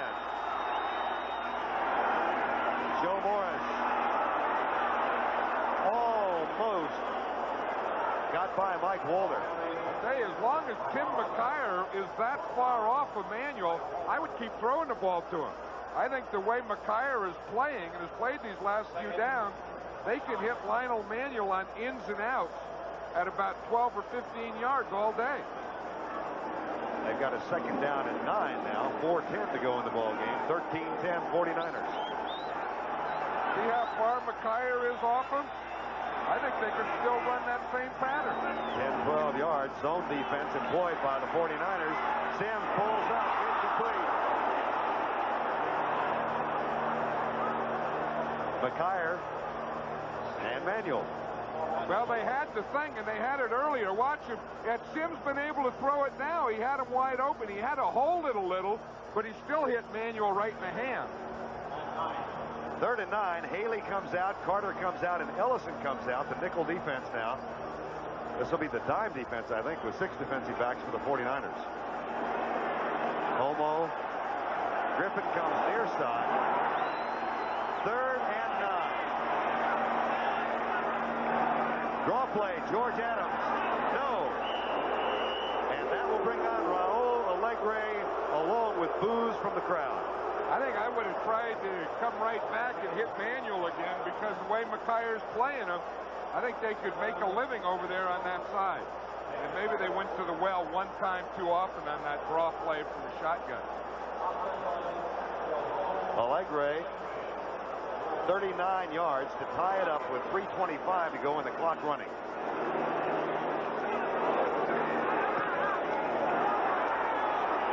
No, sir. That was one of the ugliest looking kicks I've ever seen. I mean, that thing was just a line drive, like it was the last shot out of a Roman candle. It was a line drive. It didn't get up. It didn't go end over end. It didn't do anything. Helicopter. I don't know what it did. Watch it. It's just going to take off to Allegre's left. Watch it. I guess it did end over end. That was just line. That wasn't even close. And as a result, a fine drive engineered by the Giants comes to naught. They still trail by 3:18 to go. And Joe Montana leads the 49ers up. San Francisco with one win here in the last 20 years. Roger Craig to the 25. Pittsburgh leads Washington by 9 now, 29-20 in the fourth quarter. You know, I guess it is that type of situation where once you win the Super Bowl, you just can't come back and be the same team. You know, I mean, everyone has the right things, the things they try and do, they talk about, the way they try and play. This 49er team here hasn't won a playoff game since they've won the Super Bowl. Giants haven't gotten to the playoffs since they won the Super Bowl.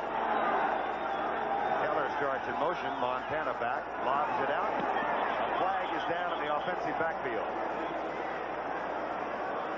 Now the Giants, of course, 0-5 last year, including 3 losses in the strike games. That'll be against the 49ers.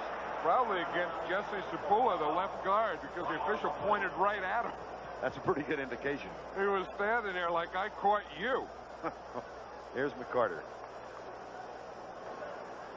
Illegal use of hands, jammed to the face. Number 61 offense, 10-yard penalty, repeat second down. Jesse Sapula didn't argue. Watch him. He's a left guard right here. Let's see if we can see what he's doing with the hand to the face. Has to be that left hand right now. Right there. That's it. Right to the face mask. Oh, and then he even jerked the mask back a little after he did it.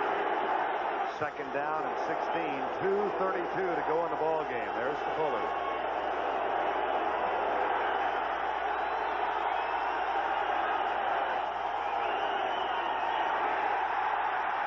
Marshall all over Tom Rathman. Yeah, we were talking the play before about Jesse Sapula and the penalty. The guy he hit in the face was Leonard Marshall. Leonard Marshall is the guy who missed last week. He's been injured. Watch him, the penetration right in the middle of the screen. He gets in the backfield before Rathman can get to the line of scrimmage. Timeout, New York Giants. That will leave them with 2. In baseball, the Yankees lead Detroit in the 6th inning, while Boston is trailing Cleveland in the 9th. So the Yankees with a win could pull to within 3.5. Seattle and Milwaukee just underway, and Milwaukee only 5.5 back to start today. Leads 1-0 early in that ball game. This telecast is presented by authority of the National Football League and is intended for the private use of our audience. Any rebroadcast or other use of this telecast without the express written consent of the New York Giants and the National Football League is prohibited. Both teams with 2 timeouts left, 2:22 to go. Carl Nelson still with his uniform half on, out of his shoulder pads and jersey, and Montana back on the field. Nelson went out in the first half with an ankle sprain. 3rd and 19, 2:23 to go.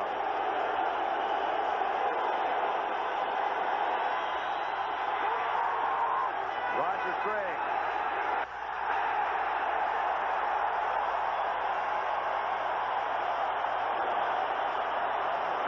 Pepper Johnson. Giant timeout with 2:13 to go. Hey, they get the pressure on him there.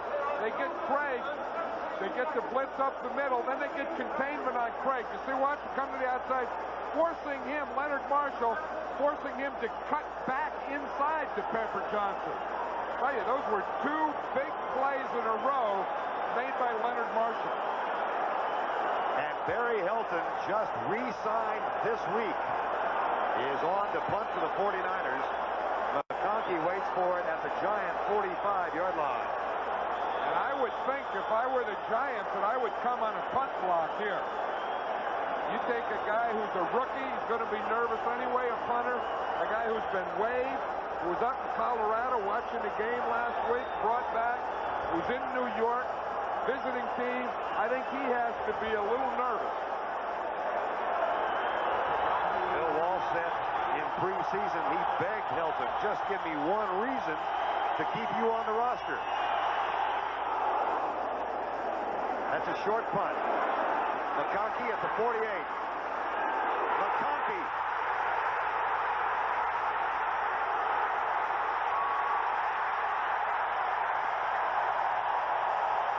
No flags.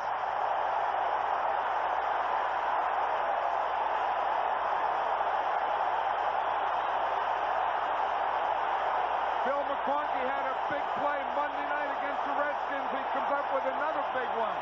Here's a guy who's too small, too slow, too old, too everything. But I'll tell you, he is a big part of the heart of this team. A guy who doesn't have anything. He's not strong enough, fast enough, quick enough, but he gives you big, big plays when you need them.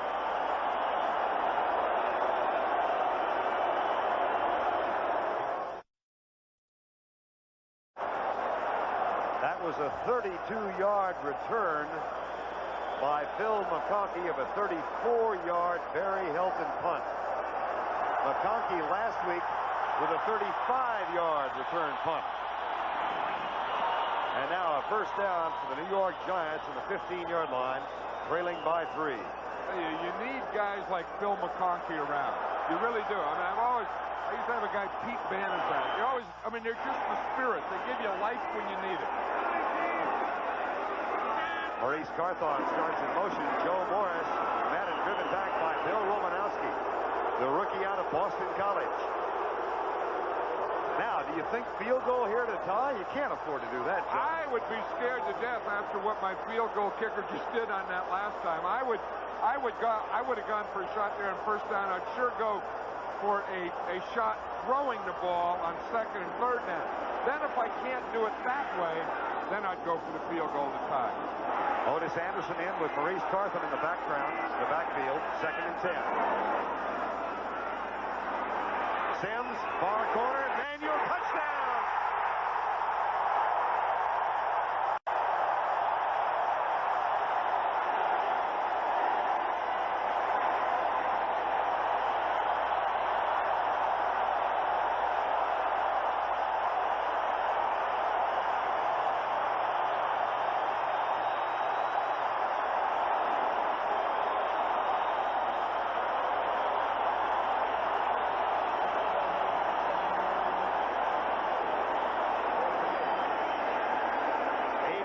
Seconds left. A leg raise extra point is good.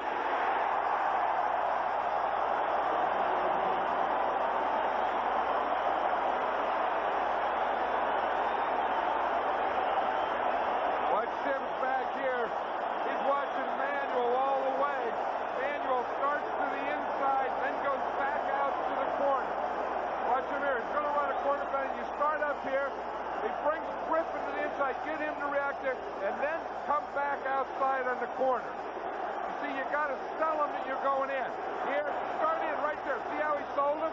Then he could come, bounce back out to the corner, and give Sims room to lead him to the corner. Perfect pass from that man to Lionel Manuel. Coming up tonight on CBS, it begins with 60 Minutes. If it's Sunday, it must be 60 Minutes. And if it's 60 Minutes, it's everybody's favorite news magazine. That's followed by Murder, She Wrote, starring Angela Lansbury, and tonight's CBS Sunday movie Intrigue, starring Scott Glenn. That's all tonight on CBS. And, of course, we've also got the U.S. Open men's finals coming up after our ball game. Right now, 1:21 to go. And the 49ers have fallen behind by 4.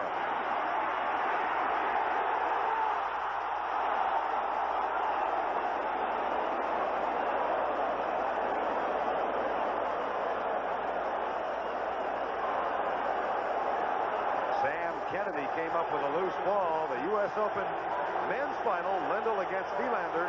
That's next on CBS. Right now, 1:15 remaining in the ball game. And Joe Montana brings the 49ers up 17-13 Giants. And you're not going to see Montana get in a shotgun in this situation. This crowd has eliminated the shotgun as a formation. Montana's going to have to get up under the center.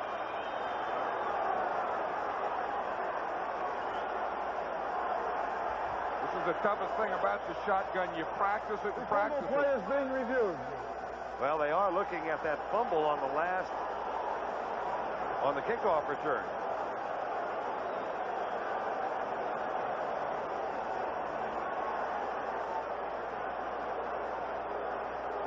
We're going to look at it again, too. We see the ball is out there. We know it's a fumble. So you're looking here. Who recovered it? There's Haley, 94. It's underneath, but there's 2 49ers and 1 Giant in there. Sam Kennedy came up with the ball. And so it's not whether or not it was a fumble, but it's who recovered the fumble. The play stands as ruled. We'll continue play. We know it's a fumble. They already ruled that it's going to stand as it is, so it's first down 49ers. 49ers go with 4 wide receivers. Rice and Wilson come near side. Nicholas and Chandler go top. There's a slant pattern to Jerry Rice, who dropped his second pass of the day. He's going to remember New York for bitter reasons again. You know, he said that he's never played well here. He's never had a good game here. He's never had anything good happen to him here. But he told us yesterday, I'm going to change that tomorrow. He hasn't. Nope. He's had a terrible day. 2nd and 10. Rice with 3 passes, all in the first quarter.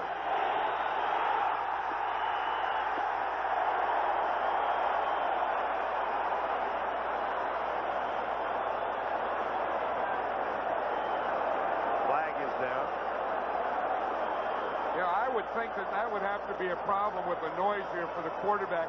You know that they can't use a shotgun. There's no foul, merely a muff of the snap by the quarterback. Ball is recovered by the offensive team. Third down. I wonder why they threw their flag down then if it's just muff of the quarterback. But I think the muff of the quarterback is the reason of the crowd. They just can't hear. Before the ball was snapped. He would like to get in a shotgun.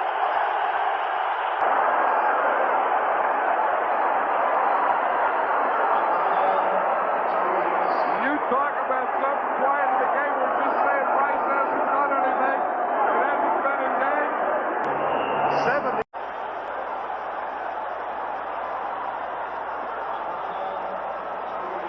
You talk about something quiet in the game. We're just saying Rice hasn't done anything. It hasn't been a game. Touchdown pass with 42 seconds remaining. And that's why they pay him a lot of money, and that's why he said last night, I'm going to change that today. Bill McConkey barely had time to put the towel away. And Rice stuns this crowd and the Giants. 78 yards. I'll tell you, that was a perfect throw by Montana. He's out here. Here's Rice right here. Montana, again, can't shotgun. Just comes back, hits Rice right over the top of Mark Collins. Watch him. Collins comes up. Watch it touch Joe Montana has. Just leads the ball right over Jerry Rice and right over Collins. And at this time, it's academic. Collins and Kenny Hill bumped, but I don't think either could have caught him. And Rice erases a nightmare of 3 years making. Mark Collins on the bench. How about a nightmare at Joe Montana? The last time he played here, he didn't walk out. They carried him out. He was knocked out by Jim Burt, carried out in an ambulance. And that was 49-3 disaster in the 86 playoffs. My gracious. I don't think the 49ers are ready to put Joe Montana on the shelf yet. Mike Koper will kick off.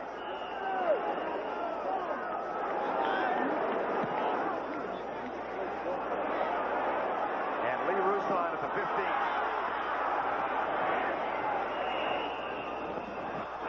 Alvin Nicholas makes the tackle.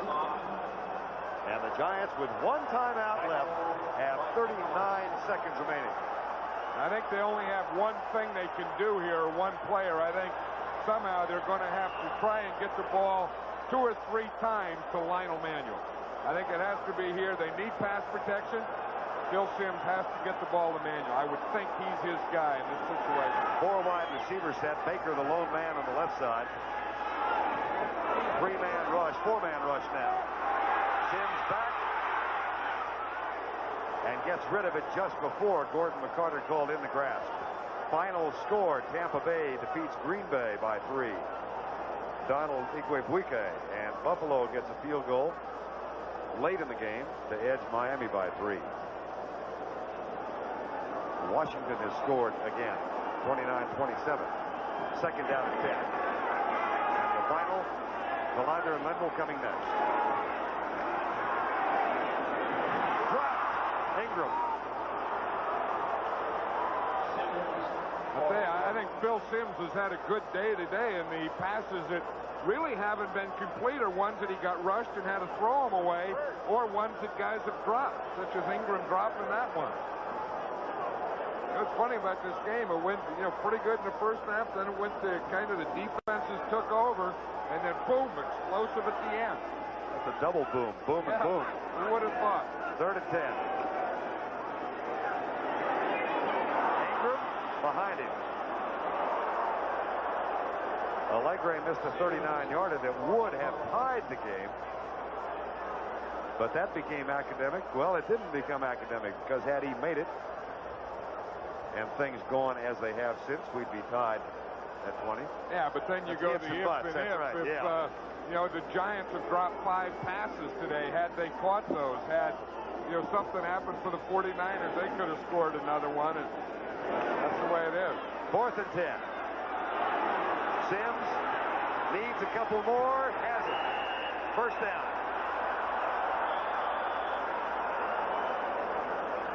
I still think that, the Giants have to think here, and the 49ers defensively have to think here in terms of a field goal.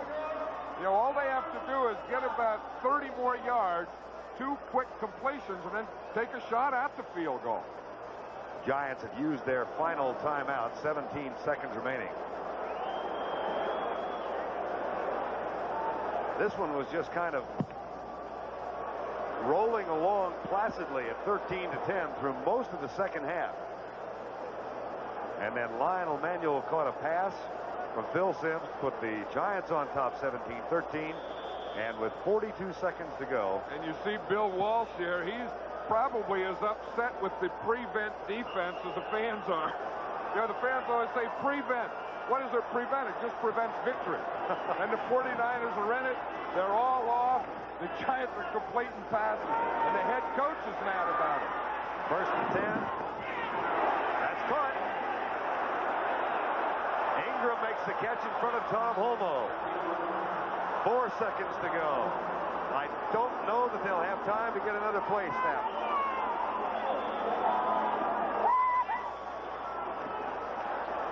I don't know where that ball came from. Because usually, until they're ready, the umpire will stand on the ball. He's the official behind the defense. That ball came flying out of there. I don't know where it came from. Game is over on the play. The game is over, as Gordon McCarter says, despite the argument offered by Phil Simms. A 78-yard touchdown pass, Montana to Jerry Rice with 42 seconds remaining. And Bill Walsh's 49ers defeat Bill Parcells' Giants and go 2-0 In the 1988 season, the Giants fall to 1-1. 49ers win it. Back after this.